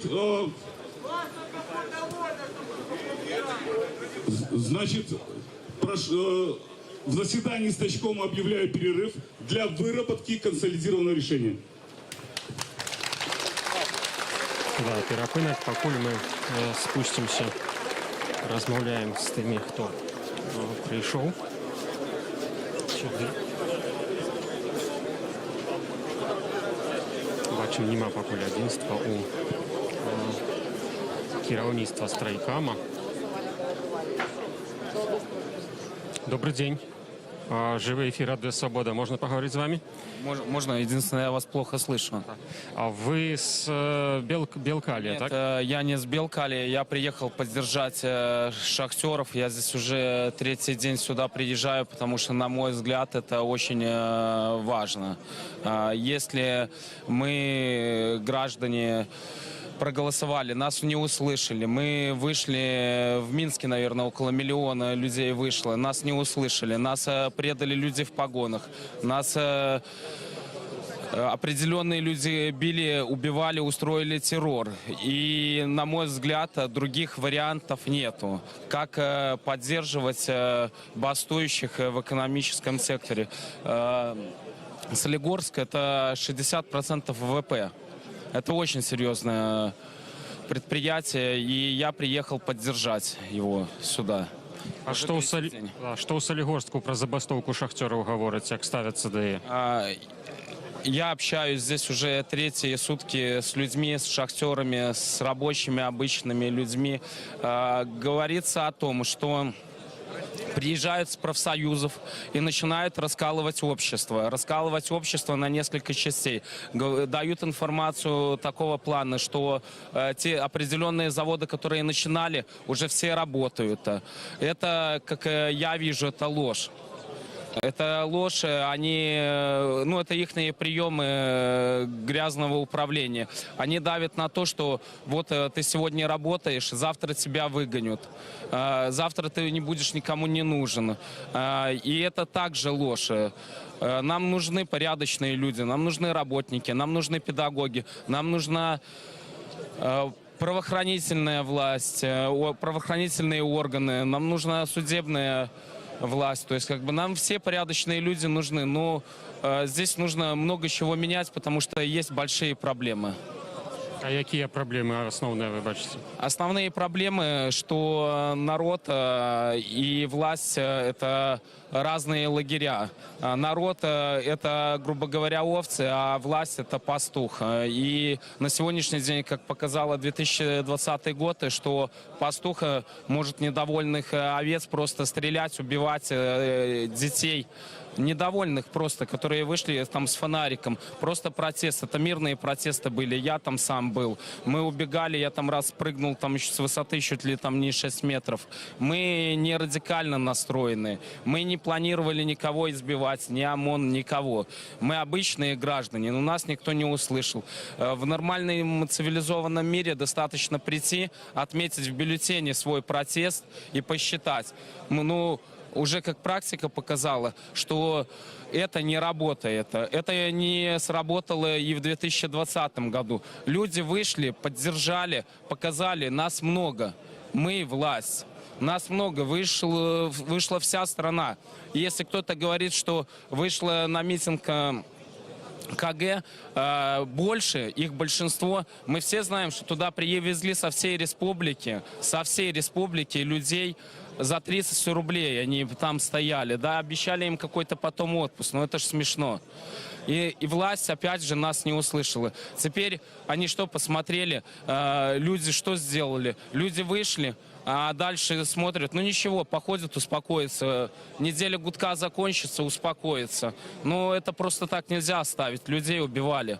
Если меня не убили, то моих сограждан убивали. И это было на самом деле, об этом знает весь мир. И братские республики, соседи наши, страны СНГ, которые поддержали это, это позор им, это позор. Потому что такого не должно быть. Весь мир знает, что здесь творилось, что здесь творится. И сейчас опять хотят расколоть общество наших сограждан, рабочих, людей на два лагеря. Они работают над этим. Они рассевают смуту вот эту. Вот они приезжают в профсоюзы. Профсоюзы вообще нужно все закрыть. Никакие профсоюзы не поддерживают рабочих. Такого не должно быть. Дякую вам вялікі. Меркаванне.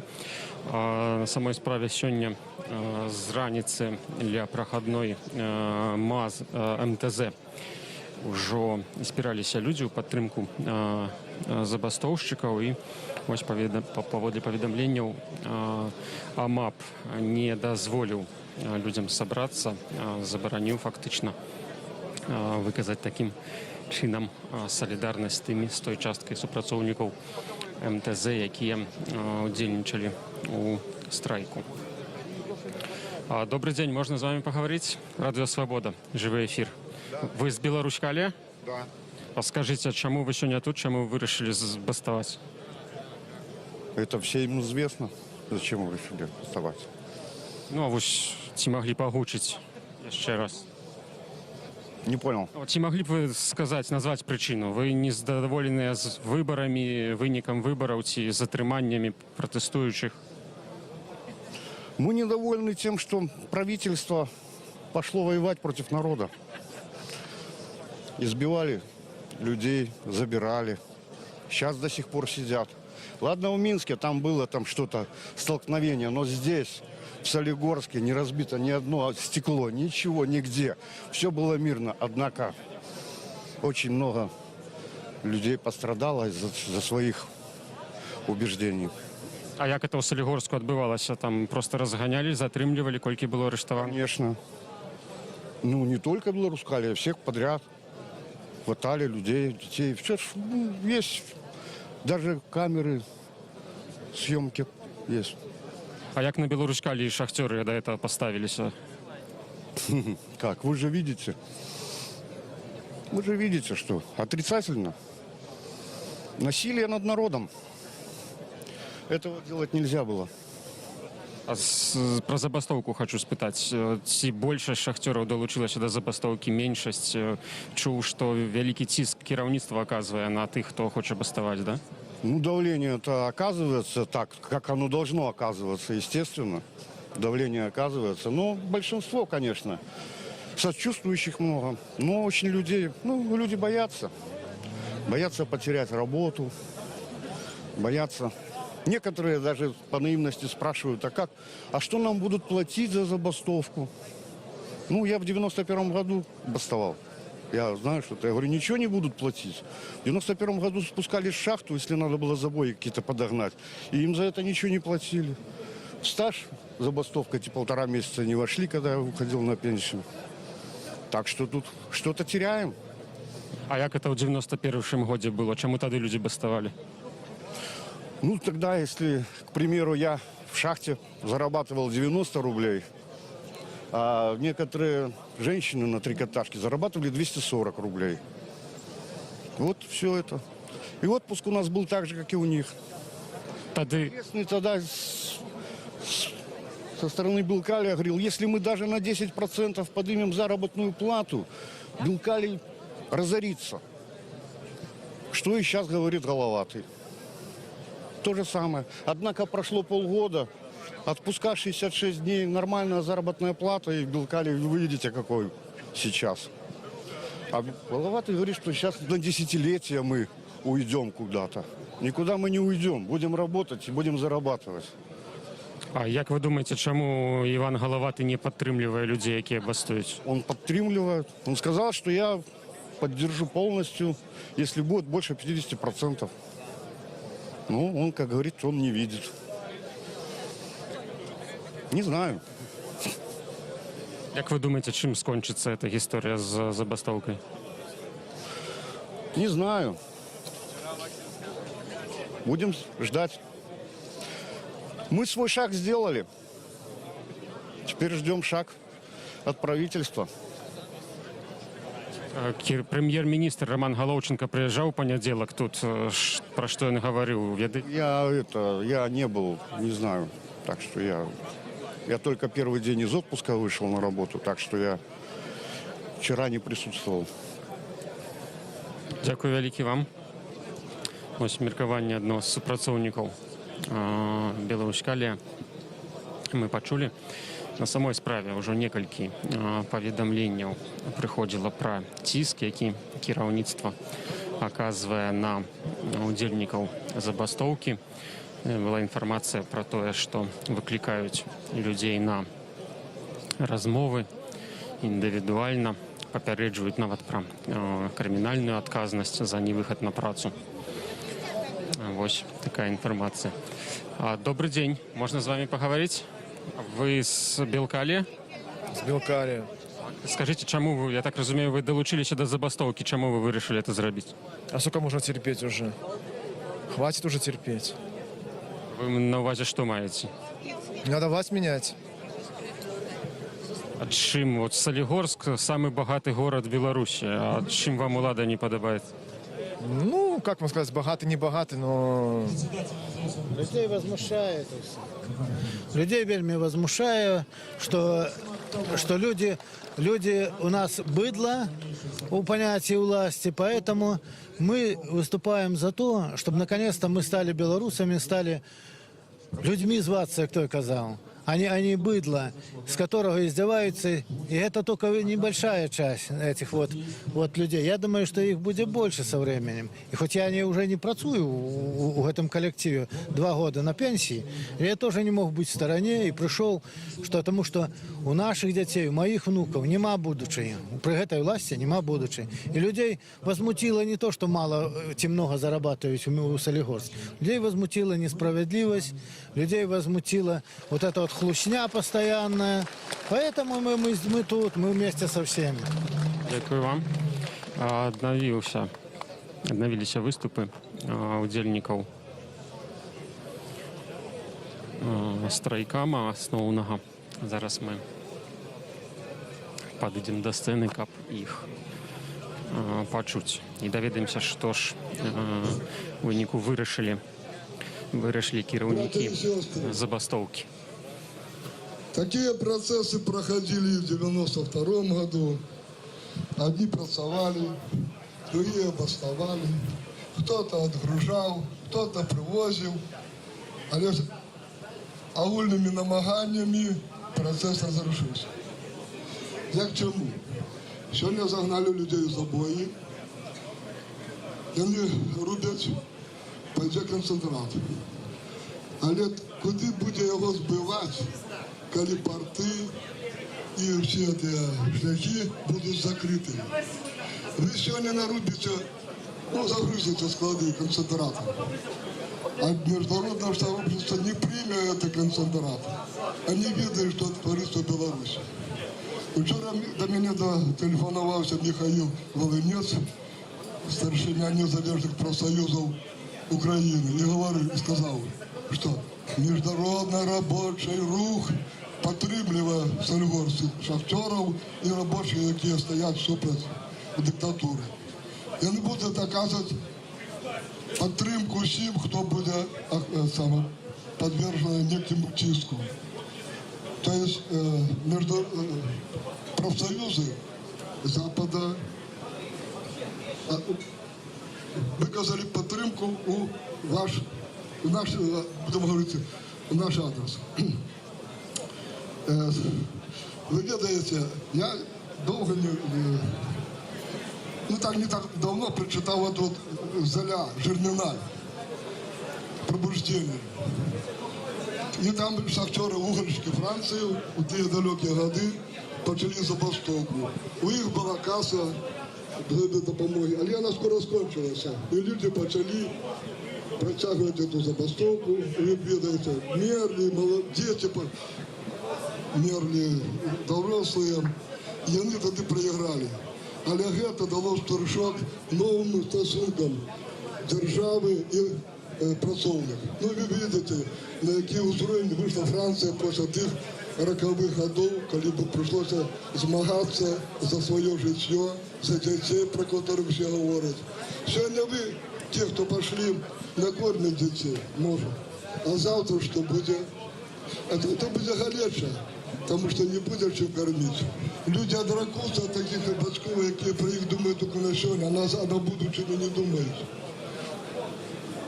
Тому до вас великая просьба. Вчера Леня Прима сказал, ну уже, наверное, не застається шахтеру. Хай забудуть это слово шахтер, а, наверное, больше для них подходит слово подземный раб. Тому що всі прави, які не можуть завоювати, вони здають. Як може жити чоловік, який здався? Він буде рабом. Він буде рабом, і його діти, глядячи на його, будуть рабами. А ми вчора говорили про вольну і свободну Білорусь. Чому ж ми не такі єдині? І говорили, що шахтери – це сила. І бачите, не зовсім сила. Отрималося так, що ці пішли ніде. И, так сказать, продали нас, вас продали. И как это можно так вот оценить? Я считаю, что это здрада рабочему руху, это здрада вам. Як можно працевать с этими людьми в забої, коли они тут на поверхні здражують вам? Вот вы тогда им скажите, что вы робите, люди? Вы что же такие, какие? Руки, ноги. Что у вас больше есть? Головы. Тому велика до вас просьба. Тримайтеся, брати. Ну, другого шляху нема. Нема другого шляху. Коли ще тепер положать, то вже це надовго, мабуть.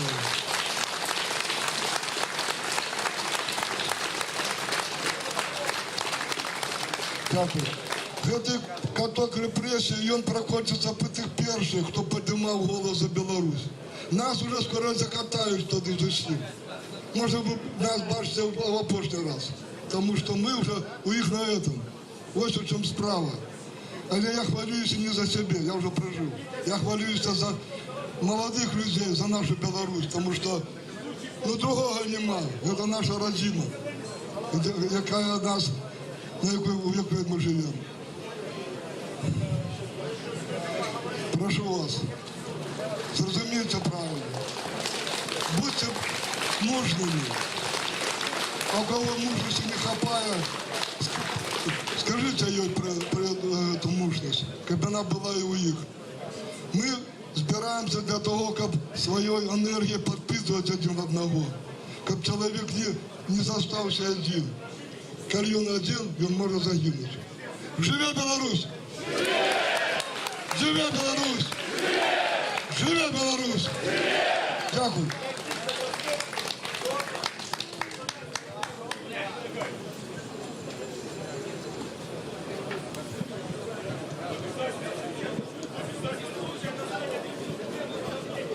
День добрый, доброе утро. Начинали мы достаточно активно, и все были уверены в том, что так и надо. На самом деле так и надо. Сейчас мы видим результаты того, как запугивают конкретно взятых людей. Выдергивают их на производстве, выдергивают их в кабинеты руководства и угрожают им не только увольнением.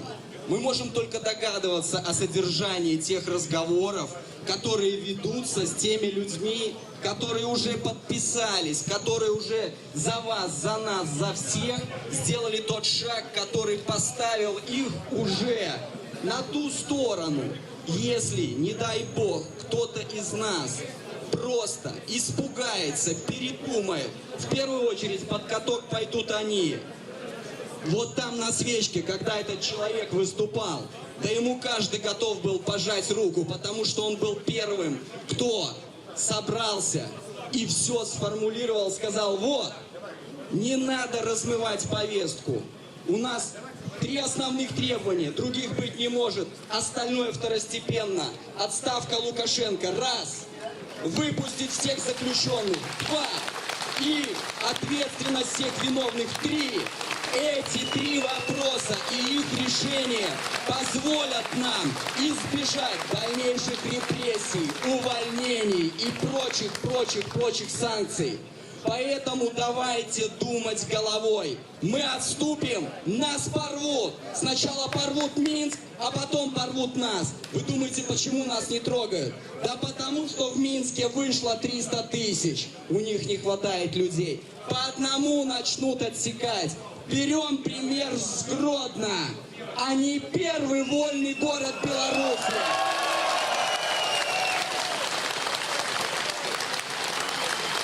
Нам не надо ничего требовать ни у этих властей. Все, что есть, это наше народное. У нас госпредприятие, гостелевидение. Что такое государство? Государство – это мы! Государство – это народ! Никому не бояться, всем вперед! Если кто-то где-то сомневается, берите друг друга за руки, поддерживайте. Ни шагу назад, вперед!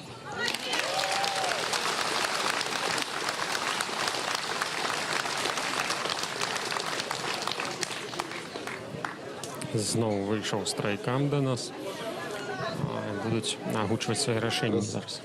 Уважаемые присутствующие, значит, к нам пришли учителя, чтобы выразить солидарность с нами, с шахтерами, с рабочими.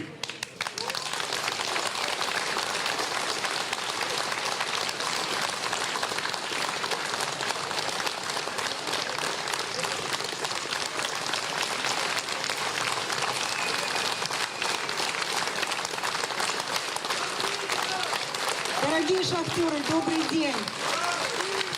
Мы вас приветствуем.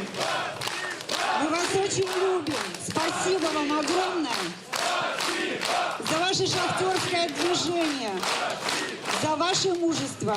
Я знаю, что вы каждый день рискуете своей жизнью, опускаясь в шахту. Вы каждый день возвращаетесь в свои семьи. В этих семьях у многих из вас выросли сыновья и дочери. И я знаю дочерей, которые случайно совершенно попали, как сказал господин Караев, под раздачу. Я знаю лично девочку, которая никогда в своей жизни не станет матерью, потому что над ней просто глумились. И если вы сегодня не объединитесь, не примете решение и не станете стоять до конца, я думаю, что у наших детей, которые подрастают, свободного будущего не будет. Я очень волнуюсь. Я хочу вам сказать, что когда огласили результаты выборов, я плакала полдня, потому что мой голос просто уничтожили и выбросили. И я не хочу, чтобы вот то, что с нами происходит, всех нас стоило, всех нас называют быдло. Я не хочу быть быдлом. Я не хочу. Я хочу, чтобы вы поняли это и донесли в свои семьи.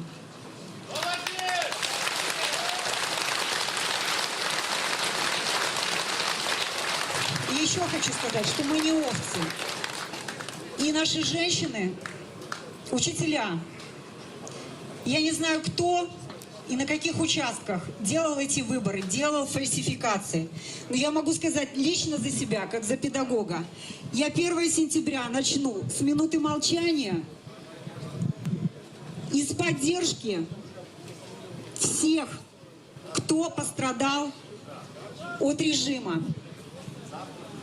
И спасибо вам огромное, что вы сегодня собрались. И низкий вам поклон. И еще я готова с вами голодать.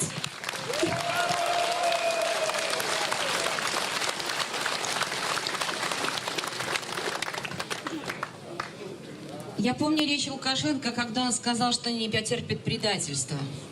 А разве нас не предали? Посмотрите, как нас предали, когда мы голосовали. Посмотрите, как нас уничтожили, наших детей, мирность, нас стреляли в мирное население. И эту операцию «Хапун» в народе, я так скажу, я не забуду никогда. Когда все наши дети, большинство наших детей оказалось под этой раздачей. Это не предательство народа, предательство. Сейчас то, что происходит, и с нами не разговаривает режим, разве это не предательство? Предательство.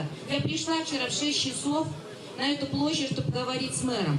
Они выставили очередной кордон, пригнали 3 зака и попросили нас зайти пообщаться там, где был санкционированный митинг. Что вы хотите сказать? Это не режим? Это разве власть? Как мы могли пойти? Я не поняла, кого защищали, нас или себя. У нас нет прав, потому что все права у них. У нас нет, простите, пожалуйста, у нас нет ничего, кроме нашего голоса, который отбирают. И я хочу сказать, что у наших детей тоже нет будущего.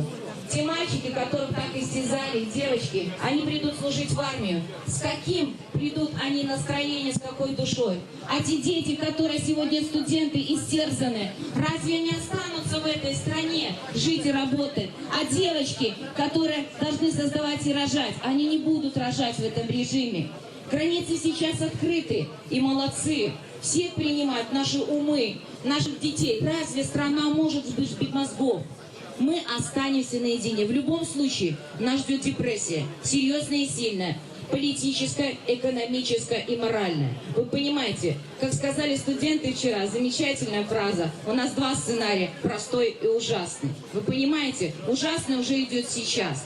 А мы, это за плохой и ужасный, простите. Плохой сценарий еще как-то может быть. Вы знаете, в Сингапуре, я точно знаю, что они были нищенской страной, но когда вот такая ситуация, народ поднялся и работал 16-14 часов в день, чтобы поднять свою страну, и часть своей зарплаты отдавал, чтобы поднять страну. Вы понимаете, они сейчас самое процветающее государство, что мы не можем так начать с того, что просто вот сейчас выстоять и начать вот с этого классного сценария, чтобы наши дети остались здесь. Но они по 14-16 часов работают в наших государствах. Мы их поддержим.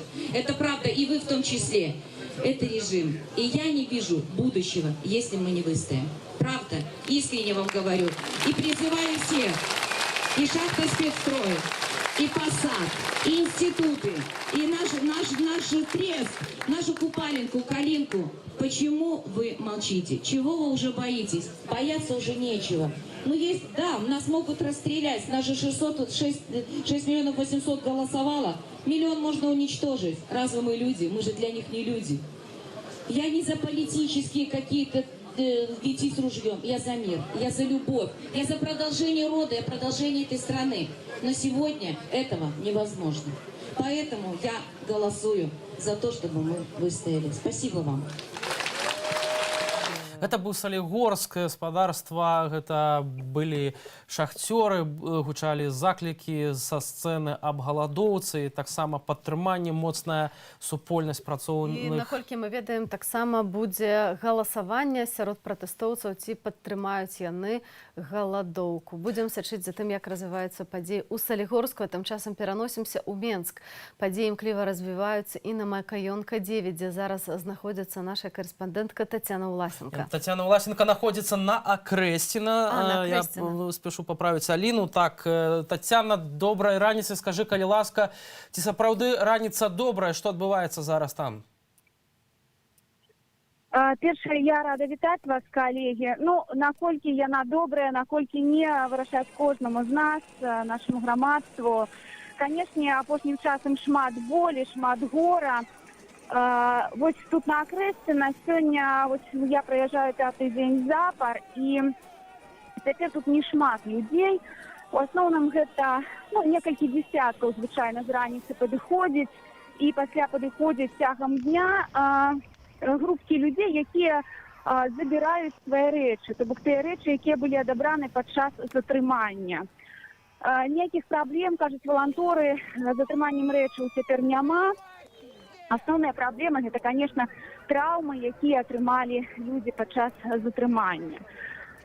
Што тычыцца колькасці людзей, якія цяпер утрымліваюцца на Окрестина, справа ў тым, што, як мы ведаем, некалькі дзён таму асноўную колькасць людзей уже выпусцілі. І цяпер спраўдзіць рэальныя спісы тых, хто знаходзіцца цяпер на Окрестина, практычна немагчыма. Напрыклад, на стенах ИЧУ висит такая цидулка администрации Окрестина, что утрымліваецца на дадзены момент 13 человек, на СЦИПе 18 человек.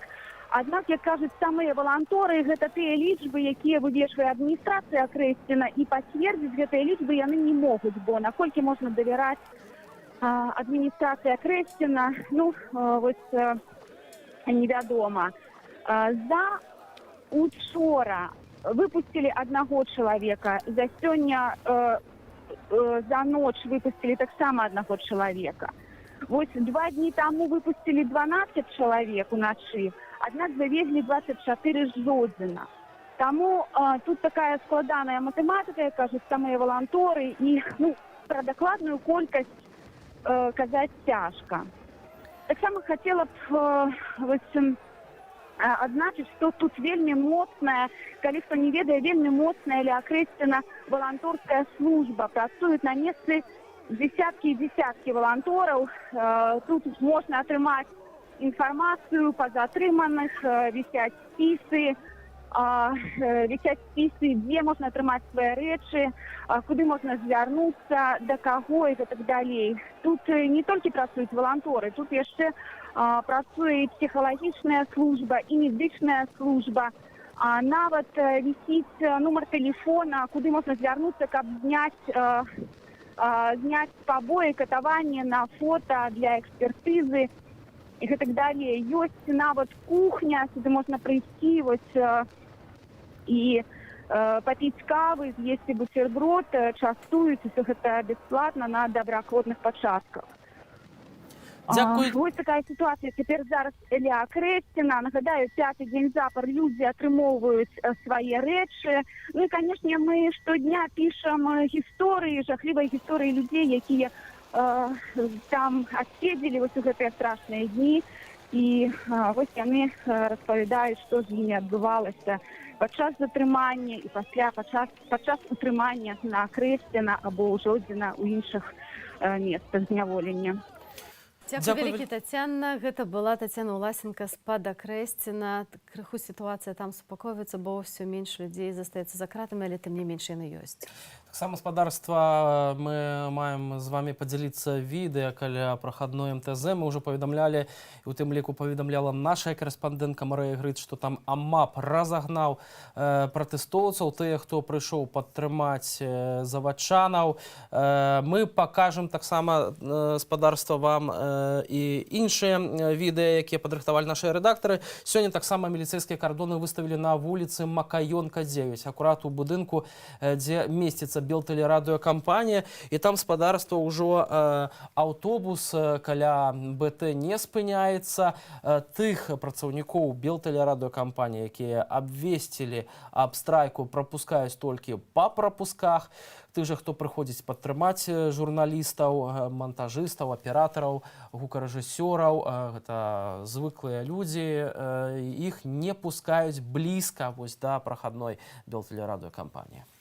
Бачым, што ўлады падрыхтавалі захады, каб крыху суцішыць гэты градус пратэсту, зменшыць колькасць людзей, якія збіраюцца ў такіх знакавых кропках. Вось, тым не менш, пратэсты працягваюцца, і мы адзначаем вельмі моцны ціск, асабліва на працаўнікоў вялікіх заводаў, ці вось як у шахтах, таксама, каб людзі не баставалі, каб людзі спынялі забастоўкі, за гэта ім нават прапаноўваюць прэміі.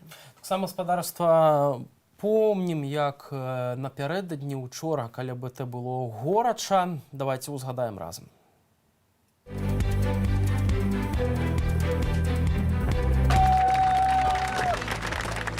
Мы граем тут гурт Рэха, таму што мы павінны вярнуць народнае тэлебачанне народу, каб гэта не было тэлебачанне узурпаванае выключна ўладай, а каб гэта было сапраўды народнае тэлебачанне, каб кожны з нас мог глядзець БТ і не крывіцца, а радавацца жыццю. І я лічу, што калі мы ўсе прыкладзем намаганні, то мы зможам вярнуць сабе не толькі тэлебачанне, але і ўсю краіну, каб гэта была краіна для кожнага чалавека.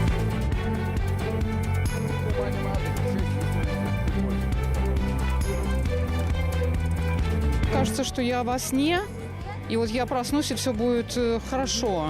И не будет уже диктатора.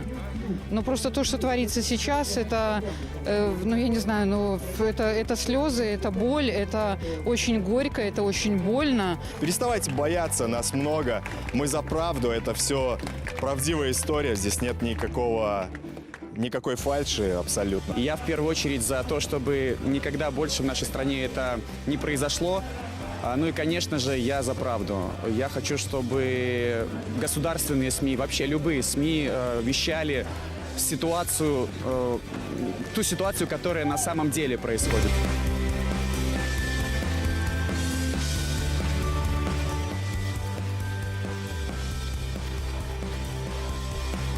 Единство, белорусы, мы мирные люди, мы не хотим войны, хотим, чтобы Лукашенко ушел мирным. Мы победим обязательно. А здесь хочу просто поддержать ребят. Потому что я знаю, что сейчас нужно каждому белорусу, у которого есть совесть и у которого есть дети, а дети – это наше будущее, встать на защиту правды. Правда за нами.